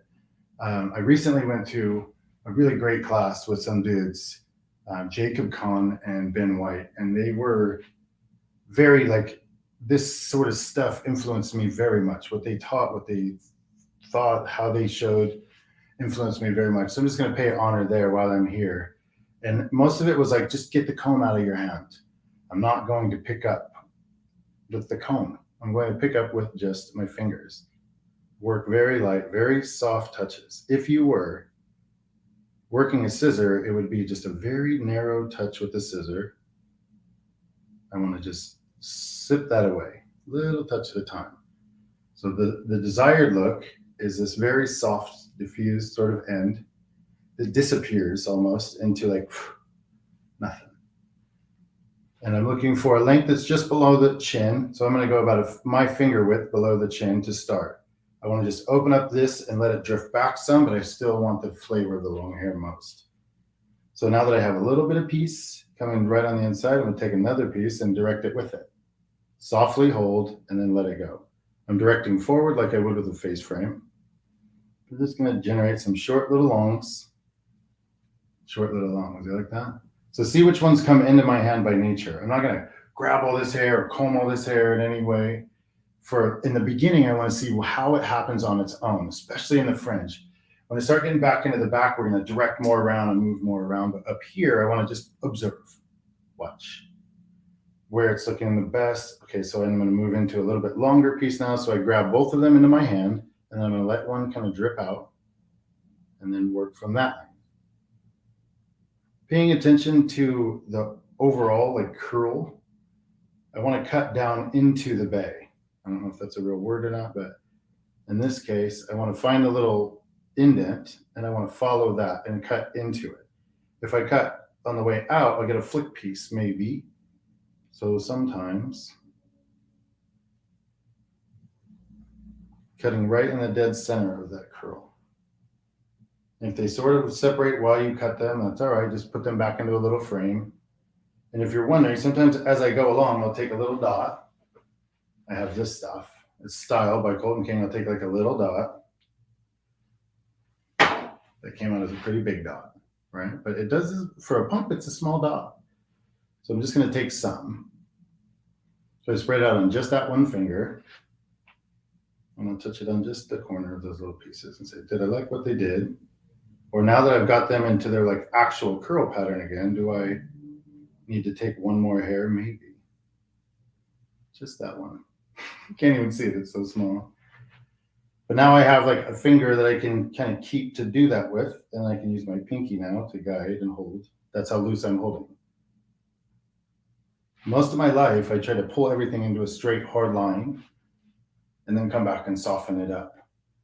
And I've found over time that with this kind of texture, the more I pull, the more it expands and explodes.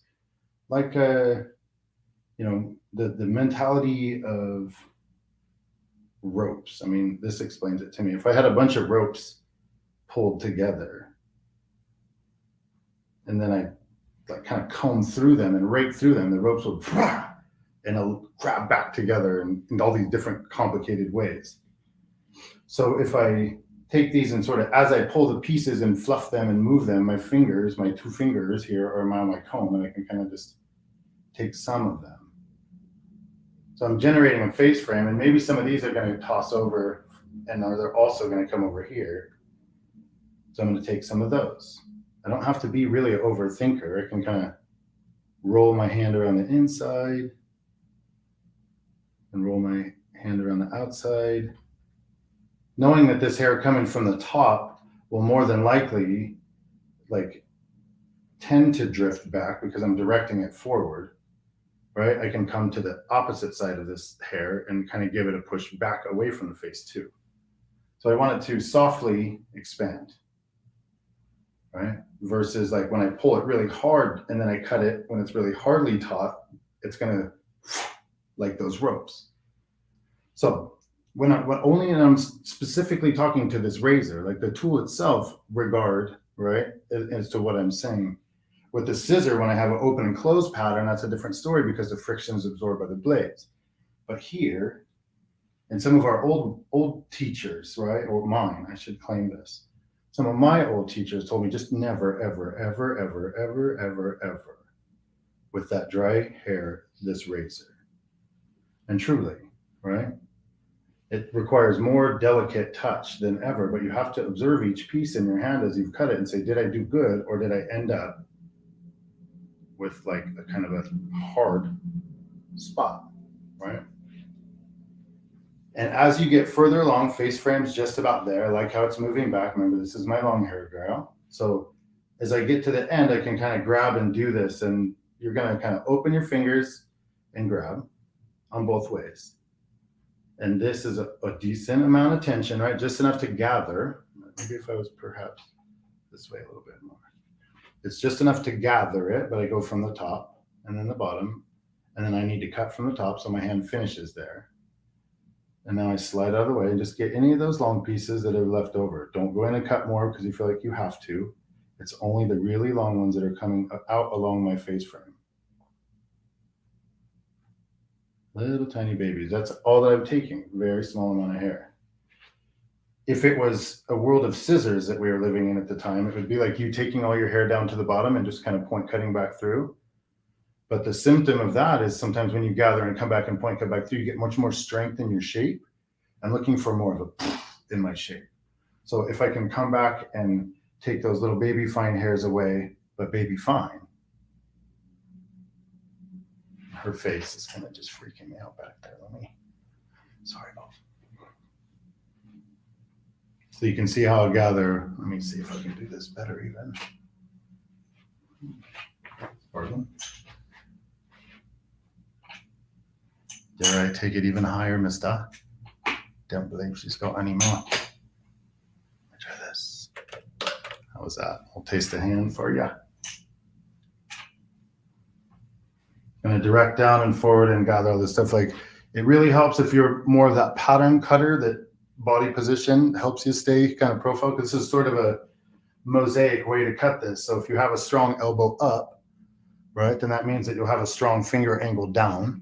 And so your strong finger angle down will only be the stuff that exudes past that line. Just a tiny, tiny touch of hair to clean up. And then because I direct it forward, it will sweep back by nature and open up, but I still get this like fullness, right? I just posted a video the other day. It was called emo bang, even though it's not an emo bang, and Ellen certainly is not emo. It was fun. Had a good time with that. But if I direct them across where they live and cut them, when they sweep back, then they end up opening up just like this softly, but kind of kindly and airily. Airily? Is that a word? And if I see more that I need to open up, then I just stand opposite of where they live. I direct them across. And once they're across the face, I cut in the way that I want them to sweep. I want this to sweep back, so I cut it from the front. And by nature, that piece will more often expand and open up and come back. Maybe if I have a little bit of style on my fingers, I can just kind of like, how do they look? What I don't want to have happen is as I work, the hair starts to expand and get fluffier and fluffier. So I might, like, as I'm going, just kind of keep a styling product around a touch to put back on. You choose what you like. The Style for Me by Colton King just kind of grabs it back together, and mostly it smells delicious. I mean, smell it. That's a lot of what it is for me, let's be honest. But these days, as I'm saying, from 2022 to 2021, I was so relaxed and so many gardens and so many beaches and just walking everywhere with my bare feet and felt great. And then now getting back to like having to work and really run, being a stylist at Lunatic Fringe, those guys really like have a business and a strong way to be. And it's helped me get strong and fast and sharp again quickly. So I'm grateful for these guys, but I'm also back in a world with a lot of pressure and a lot of clients and a lot of people. And so me having like something that is of influence to my body and mind that I'm putting on the hair. That didn't come across, my body and mind. So the ingredients in a lot of these products, organic, right? And the ones that do all these sort of physical things to the body. So if I smell more than 5 of these ingredients, it's known to make my body relax. It's known to make my body calm, right? It can absorb into my skin because it's clean if it has to, and your skin will absorb anything you touch, guys. So recognize what it is that you're touching, and then see how it's making an effect on the hair. It's making an effect on my mind. She's calming down too. If this is a moment of high like thing, trust me, every curly person in the world, when they're getting a haircut, is very high anxiety. I can say that for a fact. Even if you've known them, loved them, and got their haircuts many, many times, you're still feeling sort of anxious when they cut your hair. So do little things, just a little thing. So now I have the deep side of the bang. I kind of push some of that, see how it's feeling. opening up better, but now this side feels very flat to me compared to this open sweep. So I'm going to just take this across. And I start on the deep side of this bang only because I was already standing over there. It's easy to overcomplicate it and say, should I start here? Should I start here? Should I start there? By nature, which one should you start on? Ask that question before you begin. Don't think about it too much and say, I feel like I should go over here. That's probably the one you should do. But remember, go about 1 inch past the chin. So sometimes I just make little markers to where I begin, and I'm going to direct this across. I want it to spill back, so I start on the inside. That might have been a little bold of a chunk. I kind of went through a little hard. So I'm going to come back and just take a tiny touch off the top. Let that piece fall down and grab my neighbor flavor, nabe. How long is that? Well, that's way short, that piece. Oh my gosh, I might have done her in. Nah. Take that piece and just pull it across.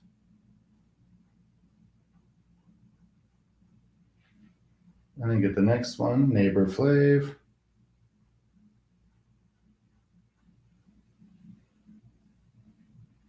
And now they'll all bind together, even though they don't really bind together. And I never come through and like really necessarily comb them through unless I get into a scenario, right? If I got into a scenario where sometimes I grab one and I accidentally like and powder fluff it, let's just do it to one. I'm dragging this piece across, and let's just say I grab this one. And like, which piece do you choose? I grab the piece that's next, right? So here's my part. I've done this one. And so I literally just walk the dog. Like if I were moving them out of the way and grabbing the next bog of ropes, this is my next little rope. And let's say I accidentally combed that one out and kind of like fluffed it up more, and it got a little bit big and I couldn't read it so well anymore. Maybe a little bit more than that. You notice that if I stay low, it doesn't really get that messed up. But the worry is that when I start to really comb through all of it up here, well, it actually reads pretty good still. So well, maybe that was a bad example. But if I can take this and just sort of twirl it back together, right? Actually, it's working pretty great. I mean, even when I tried to mess it up, it works perfect. This hair is like ridiculous. I'm telling you, the lid. I'm so used to like mannequins. If you guys can say something about this, all you people of the world, I'm so used to mannequins that like you have to be so ginger with the hair and be very, very careful with all the hair. And truly, with all the hair of the world, you should be very careful. But with these mannequins, the Lydias in particular, the Sam Villa pivot point Lydia, this one has like the most delicate little fluffy little soft little hair, and so it actually works really well. Even when I tried to fluff the curl out, it didn't. And if you can believe it, like with all my heart and soul, I promise you people of the world that this texture dried entirely like this on its own. Now let me clear some things up here. It dried entirely on its own by me turning in all kinds of different directions. So like I put them on a string and I hang them upside down with just leave-in conditioner. I make a Weedad conditioner with a Redken extreme length leave-in. So I put them together and then I wet brush through them, right? Let's be honest, that's the one that I use. And then I comb them down and through, and then I come back and I push up and push up and push up and push up and push up and push up. And then I'll take a wide tooth comb. Sammy's got that wide tooth comb that has like the two little tongs at the front. I didn't set it in here, I'm a bumpy. But I come through and I like sort of put them into their place, and then I refluff them back through, hanging from the shower, no lie. Towel on the floor, if that's what you like. And then every like half hour or so, I'll come and switch them. So then I put them on the mannequin stand, I do a 90 degree, and I let her hang this way. And then 30 minutes later or so, I come back and I turn it to the side like we would do if we were diffusing. And you can do it with the diffuser too if you're in a hurry and you don't have all day to let the girl sit around. I did it in between other stuff. And I turn it that way, and then I turn it that way, right? And then before you know it, it has like this omnidirectional sort of ability. Is that a word? But let me bring it back up to the show. That's the right height. But now, no matter which way I turn it, even with that little tiny bit of face framing around the front, all this is moving away in a nice, brilliant way. Super powdery, super fluffy. If you find one that's heavy, you can diffuse it here if you like. Like we did on the other side, I want to gather all these pieces and drag them opposite of where they live. Wait, this is my fringe, I already did that. But this side, and if you're looking at all the hair from the back down, we're just trying to inspire this front stuff to curl a little bit freer. So I'm dragging it now across where it lives. Over on this opposite side, right, we did our elbow up in the air to make sure that our finger angle was down. But on this side, your finger angle has to be up. So you almost like tuck your elbow in and do extreme finger angle up. Just to grab any little tidbits that came out that you didn't want to get. There's only going to be a couple of few. Trust me when I say that a lot of the time somebody that's grown their hair this long with a curl like that has worked very hard to not cut it so that it can get to this length. And you have to watch for the signs. The signs are simple if you're looking for them. One, when you're in consultation, she is constantly, right, like kind of touching this hair. So when I'm discussing with someone, let me just do it right here. When I'm discussing with someone and I say, oh, like the length of my curl is, I've bringing it all the way down to here and I show them this length and blah, blah, blah. And I continuously do this while I'm talking to them. I'm trying to express to them that like, yes, I've grown this very long, right? So somebody that keeps petting down is somebody that's saying, I want to keep long. You can just watch the hands, it's emotion, right? If somebody that's taking their hair and going like this when they're talking to you and like keeps going like that and pushing things out of their face, right? This is the one I'm talking about because she's just kind of like going, all this hair around my face and it's curl and she's worked it. She likes it. It's good and everywhere, but she wants to get like this stuff to just sweep back and away from the face. That's pretty much how it'll go. So you can see within the motions of their hands what they'll do to kind of give you the cues to get these back and away. But she'll also be the one that comes, she blows it back, but she goes like this. Right? I don't know if that makes sense to anybody else in the world, but you watching for those cues, you'll know which way she works. Now let me show you the other one, the one that doesn't like push the hair away from the face, but more the one that pulls the hair down to the face. Here's what I mean. So you're in a consultation with the girl that's got a shorter hair or person who's got this shorter hair, right? Let me just dip my, come on down. There we go. Got some other mannequins back there just in case. You're in a person that has this shorter hair and they keep grabbing and pulling it down. So you keep them, they grab their fringe and they pull it down over their face. You can continuously see them like going and pulling it down, pulling it down, pulling it down.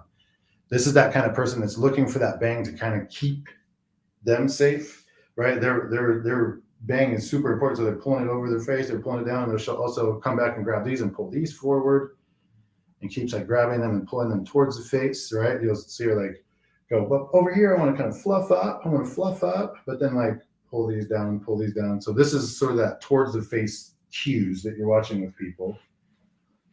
And if you can read these on them before they tell you about them, it's a level to build confidence. But you can see on this hair, let me see if I can get that real close. Some of these pieces have this sort of blunt, abrupt texture. This sort of Meg Ryan of the past, if that rings a bell to you. If not, then look her up. You should know. She's a past icon that we once got of when people used to print out pictures and bring them. So we would take some of these sections and make these big chunks because we wanted them.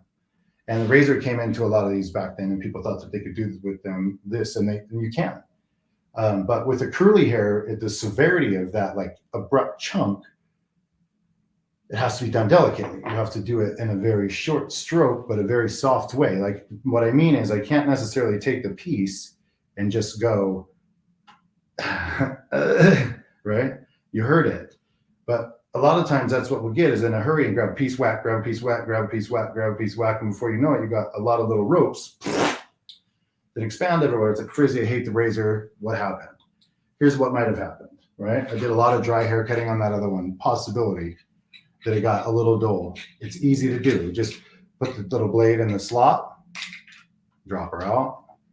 You might need to use your thumb to sort of like muscle it out, but don't pull hard with your arm because then the whole thing shakes, right? Just use your thumb, pull it back, drop it in, dip it out. It's shigam. And then get a new one, slide in, pop it out. Okay? The most delicate blade is a brand new one. Okay? So then take this, where do we put that chunk? And actually, really, the chunk we gave, it just disappeared right into the rest. So I'm like, did it really get so bad? Probably not. But let's take it like a real dynamic up closer. Can you get a focus on that? I got it. If I take this bluntness, right? My stroke before was quite long.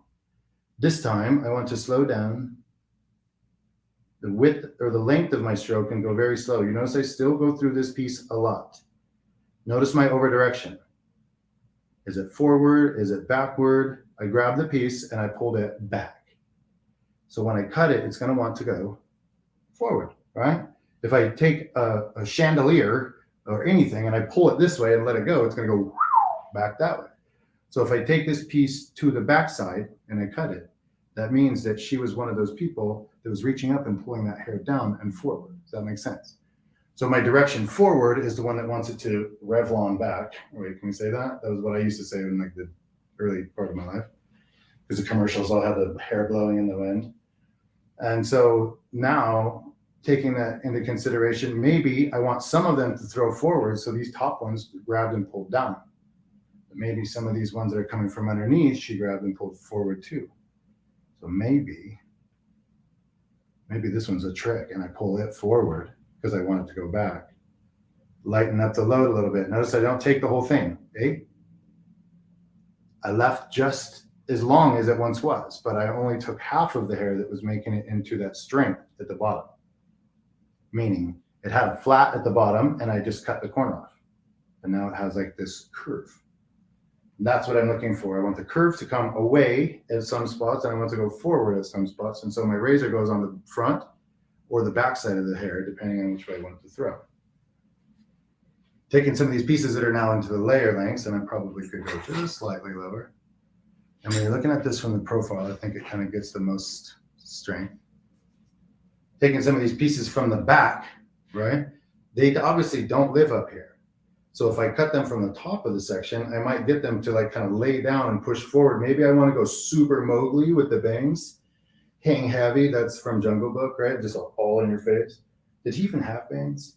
I mean, I had bangs and they used to call me Mowgli, so I figured Mowgli probably had bangs, but maybe he didn't, I don't remember. But if I want them to Mowgli out, that's the only point, is that I cut from the top and then it'll fall down towards the face.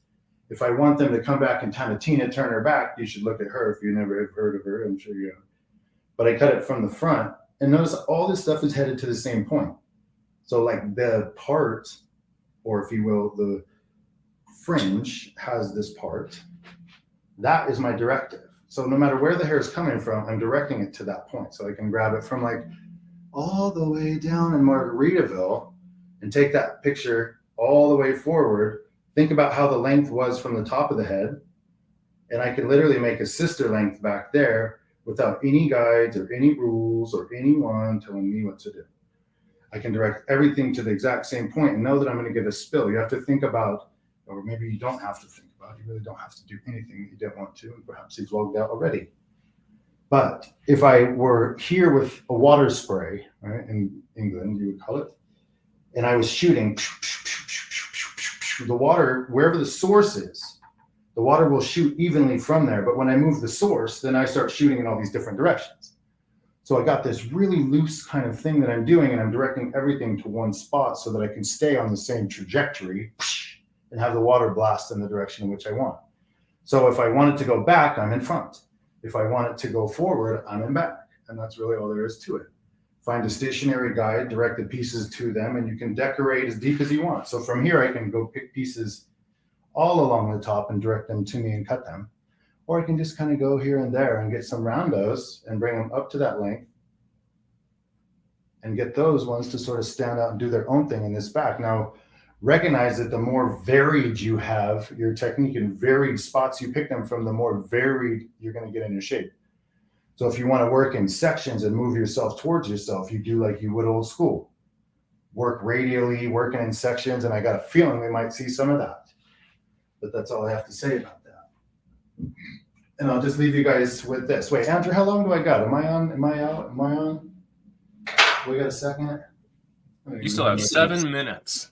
Still got 7 minutes. So then I want to talk a little bit too to the natural texture as it pertains to the majority of the world here in Utah. I live now in Salt Lake and work in Park City. ding, ding. I didn't do that on purpose.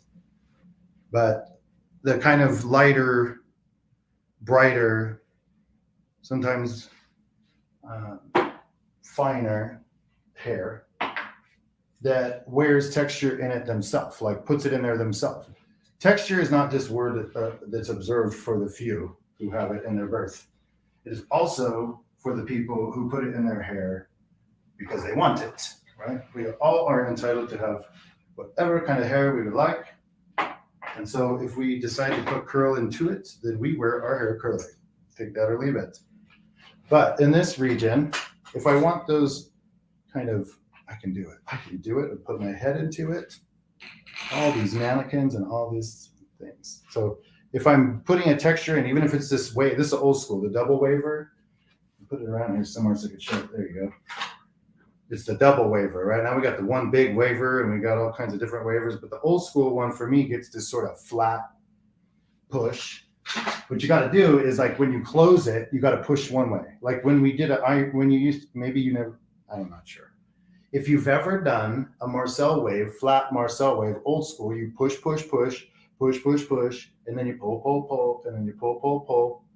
You do that with this iron, but you have to sort of get your push set up beforehand. You pull it this way, and then you go in and like kind of as you close, you pull with the bottom hand, and it'll give you this like side to side sort of ish wave. Then I'm going to take this trough earlier, and the reason why I'm picking this, since we have 1 more minute to go, is it helps you see that side to side, the undulation of a curl moving in a direction. What I mean by picking the trough is I cut into the bay or the well or the whatever you call that. The curl bends down, I cut down and back, just a slight bit. And then I go to the next little trough down and I cut into the well. This will have one pushing forward and one pushing back, and then it will stay in the exact same place, but now they'll lift up. I can take this same one and just pick the inside well to push back, the next little well to push forward, and maybe I want a little from the top so that it wants to stay down a little bit this time. And each time I pick a little ridge, I just go front, back. Maybe I go top if I want it to stay down a little. Maybe I come from underneath if I want it to while out. The higher I go, the more it's going to stand up and stand out and get complicated. Maybe I want more frizz, I want more movement, I want more messy. The more I pick it up, the more it abstracts. Abstracts meaning it doesn't have the same visual, and more I touch it kind of hard, a little more aggressive, the more it abstracts. So if I want to stay clean and soft and legible, meaning I can see exactly the waves, exactly the curls, exactly the texture, take a little and leave a lot from each side of the bay. And that's all we have to say about that. Maybe we want to take it up. A little dry texture spray. I like this Aquage one. It's soft. You can tell it's almost out. Anything I love is almost gone. Here's a little tip. Doesn't matter the spray. When you come in and you ruffle, right, with curl, especially if you rake it apart, ropes explode. But if I want to fluff and sort of agitate, I do it squishies. When we scrunch curl when we get it ready, right? We get it ready, we scrunch. So when we finish, we scrunch. Push it up. Grab the fingers on the ridges in the waves that you separated, push it up. And spray. This is a dry texture spray, but call it a hairspray if you want to. At that spot and hold it down. And then come to the next ridge. Fingers go into those little nuggets. Squeezies, push up. Spray at that spot, top and bottom, and let it stay together. And then you can get solid, visible, readable texture versus the kind, this is nothing wrong, this is just creating left or right, where I pick it up and scrunch it and fluff it and tuck through it a lot. I get a whole different kind of texture, and I can isolate things that I like and kind of focus them and get pictures of them. But by nature, the one that I scrumpled up takes a lot more finicky, fidgety than the one that I left in its kind of true form. And that's all that I have to say about that. So we're getting ready in the same room. My partner, Ellen, is in here with me today. And so I'm very excited about that. But she's going to come in and step in and start getting ready. So you're going to hear some things as we wrap up here. I'm very excited to see what she's going to show you guys. And I'm taking her tripod also. But awesome. Thank you so much, Roger. Yeah, I really am grateful for the opportunity. Let me take this back to regular standing position to be here with you guys. And thank you guys so much for watching and paying attention. All the comments and everything, I will go back and read them all. I know I'm not the most vigilant with all the things happening at once, but I'm from an analog world. And so thank you for your grace. And thank you, Andrew, for everything. Wonderful job as well, my friend. And Sam Villa, thank you. Katie, thank you. All the team, crew, Marisa, Ellen, who's coming at you. That's all I have to say about that. Thank you so much, Roger. Great education as always. And yes, we'll be right back with Ellen. Awesome. So once again, if you're just joining us, we are doing Thrive On all day today. Well, not all day. We've got one left for you. But if you missed anything so far, don't worry. You can come back and rewatch here on the Sam Villa Facebook and YouTube channel. We had Teresa Romero sharing some awesome organic texture trends for short hair. Anna taught us some incredible techniques with curly hair styling and finishing. Of course, Roger just showed us how to use the razor to enhance natural texture, which, hey, let's face it, we've all been told, don't touch curly hair with razors, but he just showed us how we can.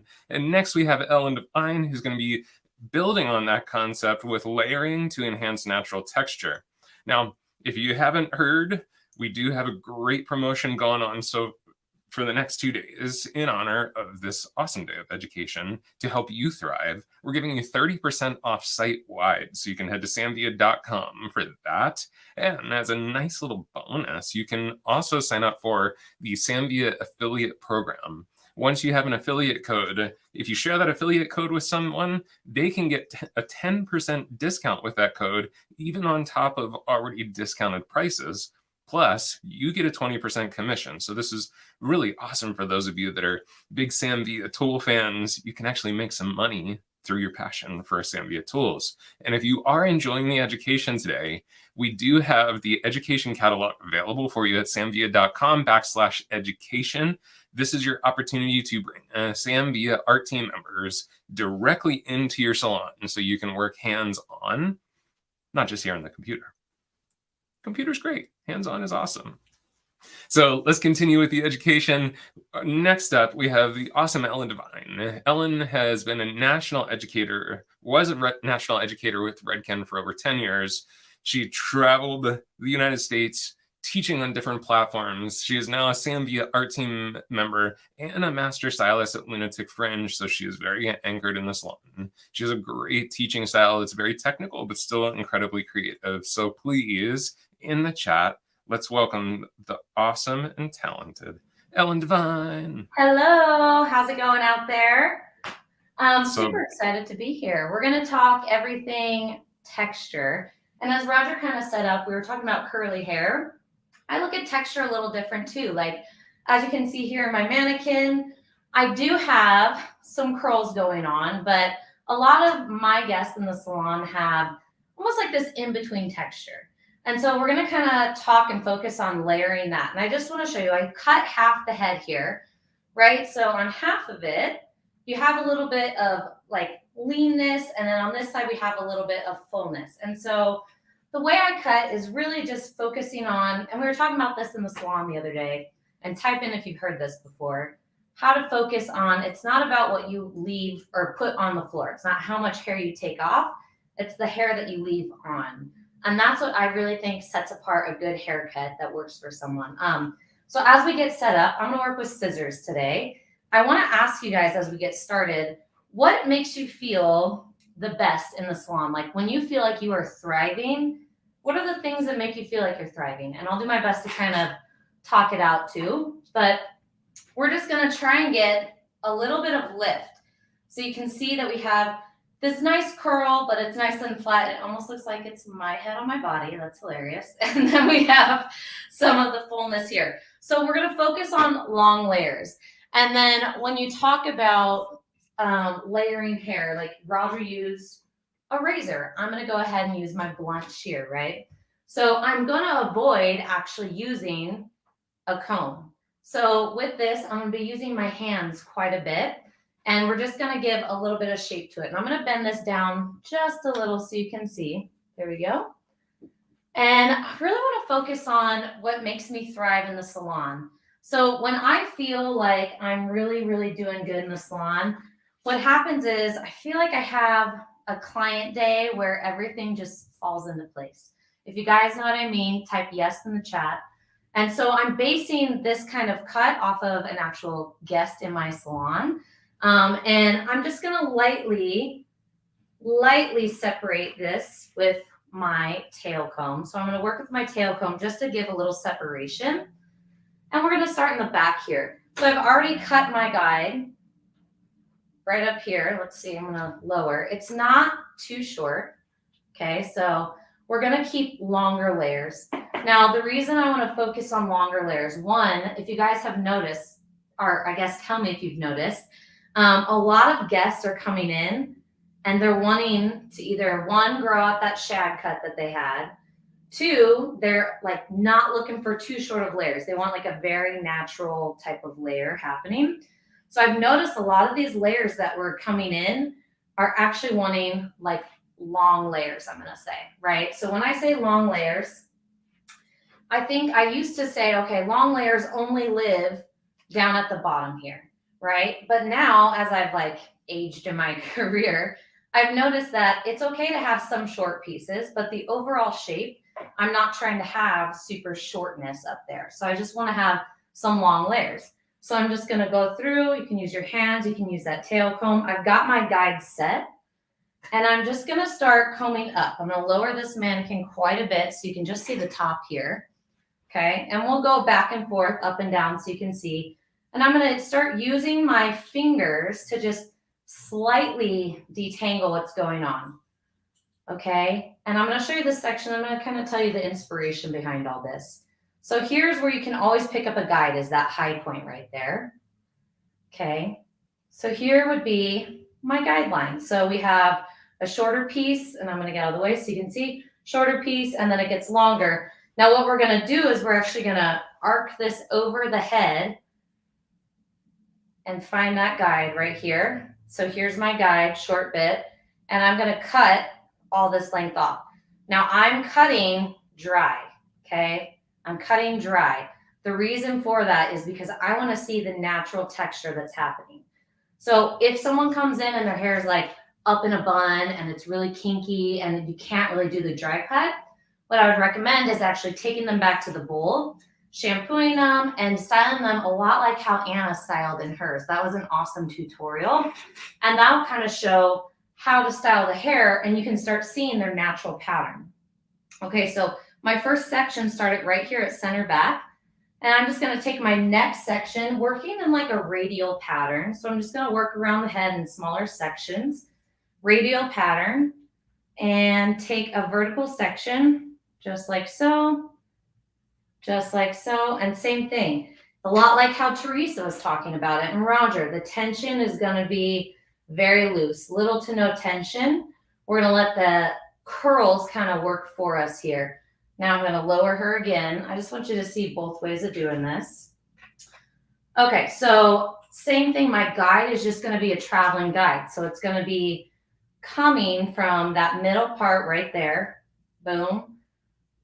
And I'm just going to arc over. I'm going to move so you guys can see here.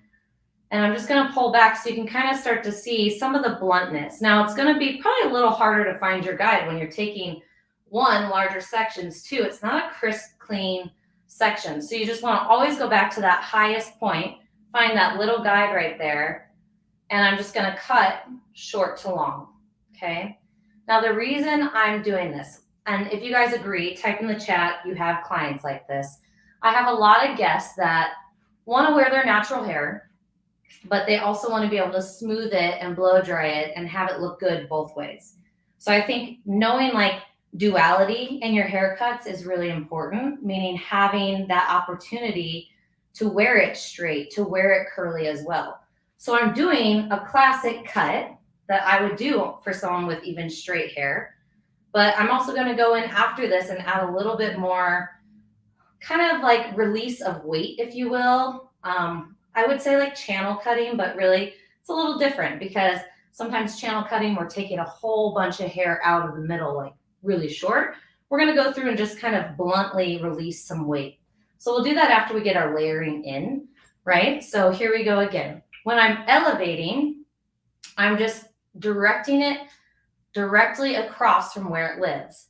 So I'm not over directing it. It's not going side to side. I'm purely just elevating the hair, which is an up and down motion. I'm going to peel back the hair to find my guide. There's my guide. I'm going to slide out to my guide. And now I'm just going to cut short to long. So I think what's important, what makes me thrive in the salon is when I get to know my guest behind the chair. And this is why I talk about it. I have a really beautiful client that she's like super adventurous, and I really admire that about her. And she's like, what are we doing today, right? So I ask what we're doing today, and she says, the only stipulations I have is, and you probably have heard it, 1, I need to get it in a ponytail. 2, I want to wear my hair air dried because I'm going to Alaska, I'm sea kayaking, and I'm going to be camping on these glaciers for like weeks. Maybe it was like 2 weeks, right? And I was just like, first of all, you're amazing. That's so cool. But I think it's so important to like understand what your guest needs for each haircut. Because now, guess what? She came in just a couple weeks ago. She's not doing any kind of crazy travel happening. So we actually cut it in an A-line bob. But then next year, she's going to have another camping trip where she wants to wear it natural, pull it back. And so I laugh a lot because when I have guests in my chair, I giggle and I'm like, sorry for the 20 questions, but it's almost like going on a first date or when you get to know someone, you ask a lot of questions because you want to know like, what is their routine? What's their activity that they're doing?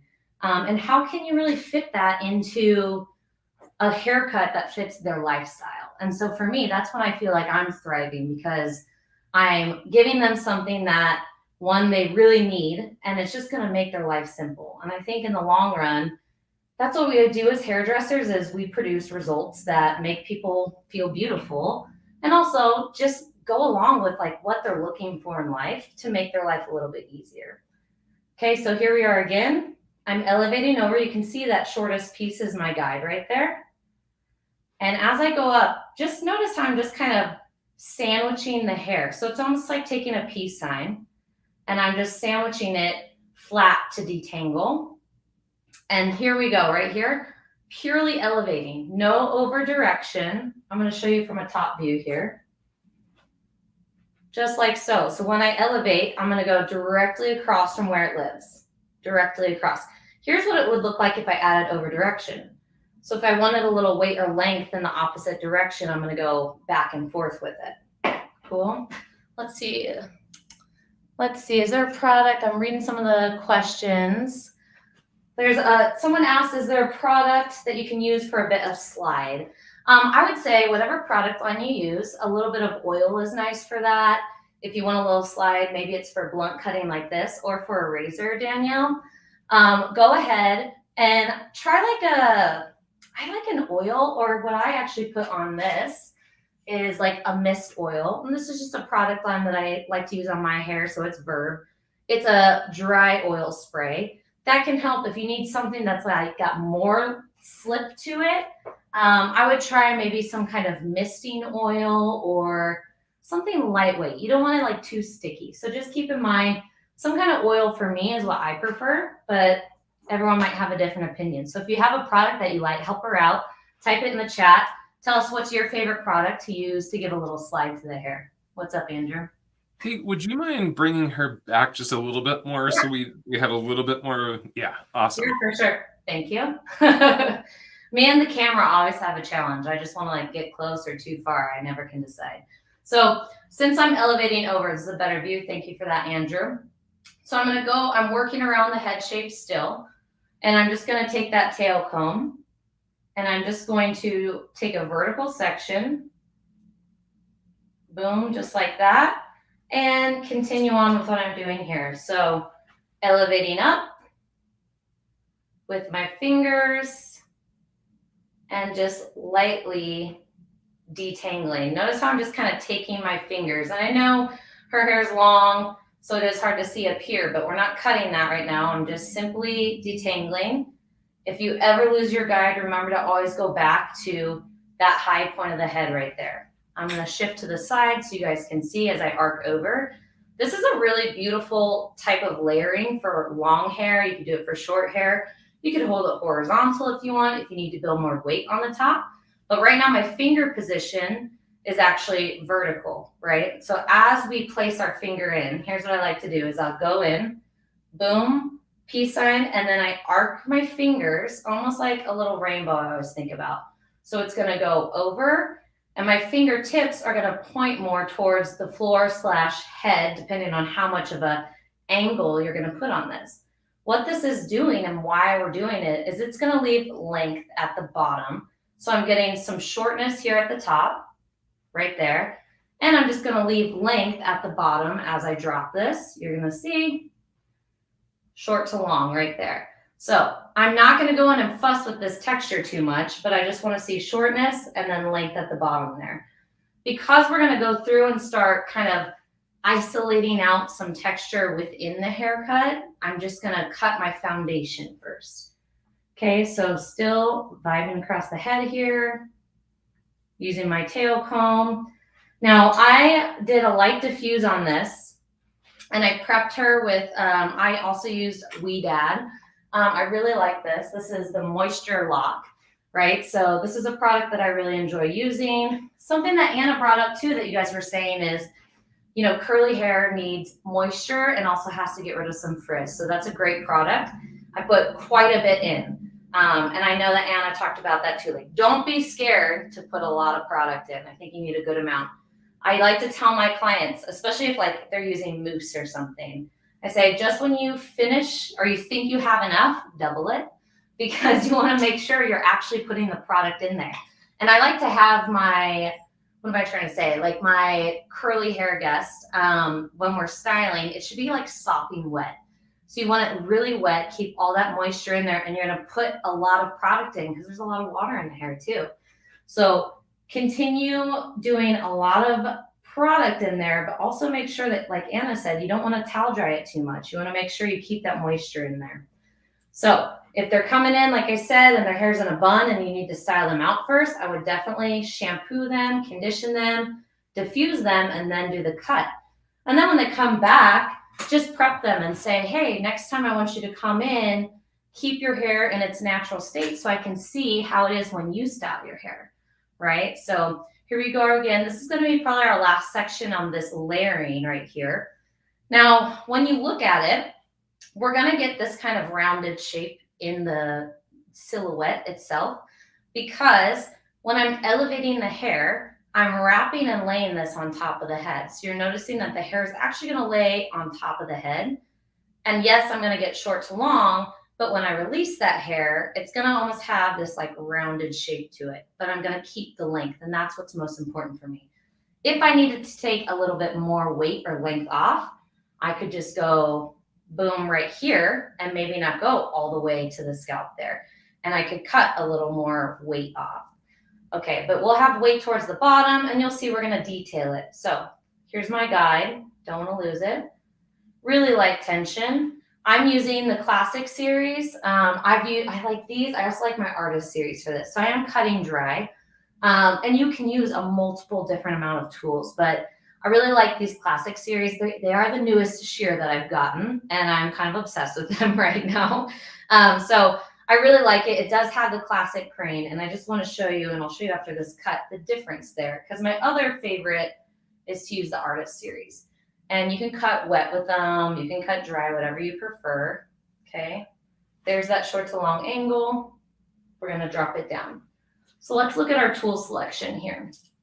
All right, so in our classic series, you can see we have that classic crane. What I really like about these is that, and then if you guys own a pair of these, if you're looking for how to like tighten them, it's a simple like twist of this. And I love that I don't have to get too many tools out or anything.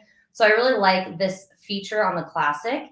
The artist series I love because ergonomically, this is great for our hands in the long run, right? So you'll notice that right here, it looks a little bit different. And that's because when we're doing that, this is a very natural position on our wrist. So I like to kind of have enough shears in my toolkit to, one, use it for the right type of person, but two, I can kind of alternate on what I need them for.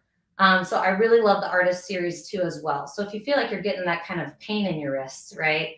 And maybe you guys have had that, maybe look into like getting something that's a little different than the classic type, because you'll notice classic, but with us, like when it's really set forward like this, it's going to be less strain on our body. So I love that feature. I also love having two little finger tangs here so that I can use it in different positions. With this one too, like you can get a little kit. It comes with a little, Andrew, I don't know the word of it, but it's like a little crank, if you will, so that you can tighten and loosen it. So those are like the two scissors I really enjoy using. I use them wet, I use them dry too. So let's see. Ellen, would you use the same technique on coarse curly hair? I love that. Here's what I'm gonna say is I know that every client has different hair, right? And so if I have someone with coarser, curlier hair, maybe I'll still do the round, but I'm gonna have a lot more weight depending on where they keep the density at the bottom. Now I chose this technique because this is the Lydia mannequin and I'm gonna cut some length off, but there's a really good amount of hair. Like if there's not too much, there's not too little. I'd say it's pretty average amount.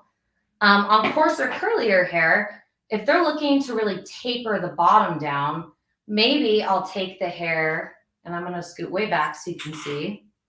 Maybe I'll take it more so straight up, and I'll cut a little more length off right here. So if I take it straight up from the hair, I'm going to lower her so you can see, straight up from the head, excuse me. So if I take it straight up, and then maybe I'll cut more even so I get some more length off. You're going to get more of a straight line in that silhouette versus a rounded look, but I think it just depends. So what I would do on coarser curly hair is what I'm about to show you with internal layering for it. Because I've noticed that with layering, we're getting longer with the length. So, you know, my guest that went sea kayaking in Alaska, she wants layers, but she doesn't want any of it to fall out of her ponytail, right? So how can I get some lift in volume, take some weight away, but also have it not be too heavy, right? So if you're with me so far, type yes in the comments. So this is actually a technique that I will use on coarser curly hair. And it's just one way. I could probably talk about a million different ways, but let me share this little kind of technique with you first for today. So when we're doing that, and I'll cut the framing here in a sec, but when I want to release some weight, and I like this for coarse, curly, like any kind of curly hair, I'll pull this up, right? And you can pull it out, but I actually like to pull it 45 degrees up above this 90 right here that I would call it. And that is just how I was trained in that verbiage. And I like to just see what falls out. Like, is there any kind of curl happening, right? So when I want to release weight, I'll actually slide my scissor in, and I'm going to get close after this one. And I'm just going to slightly talk out a little bit of weight here. Okay. So get nice and close, and I'm going to lower her so you guys can see. So we want to talk out some of that weight. This is that same section. When I say talk, it's because I'm just making this motion. Very subtle. It's not a slide where I'm like pushing it back and forth. I'm just going to slightly talk it, and I'm cutting more so inside of the shear here. So here's my short piece right there. Okay, I'm going to see where I have some weight happening, and I'm going to come in, same thing right there. So what I've noticed is that you get all these really short layers, but when you look at the silhouette, which is the entire shape of the haircut, it doesn't look like you have short layers on top. They're internally living, so they're a little more hidden, but it gives you a bit more volume in the hair right there. Cool. So this is going to be something that's going to release that weight. If they have coarser, or it's not coarser so much as thicker hair towards the bottom, then I would just do this on the bottom. If it's more so weight carried at the top and they want to focus on volume at the top, maybe I would just focus this at the top, right? So same thing right here. I'm just going to slide my scissor in and just talk out some of that length. You can see those short hairs kind of shaking out right there. So just talking it out, just like so. And I'm just going to pull this camera up so we can see a little bit better here, guys. Roger and I share this room, right? So everything's set to different heights, if you will, and I'm a little shorty, so let's see. I have that client and I am this client, Melissa said. I love that. I am too. I actually have curly hair. What's crazy is that in Salt Lake, we're in the high desert. It's very dry. My hair is not that curly out here. It's more of this lazy wave, which is why I really like kind of fluffy, not too perfect curly hair, right? So I do have that kind of texture as well. And I like my haircut always for both because I like to have options. I like to have both ways to do it. I want to be able to wear my hair wavy if I want to someday. And I also want to be able to wear it straight. And I also like to curl it with an iron. So I think it's important to do both.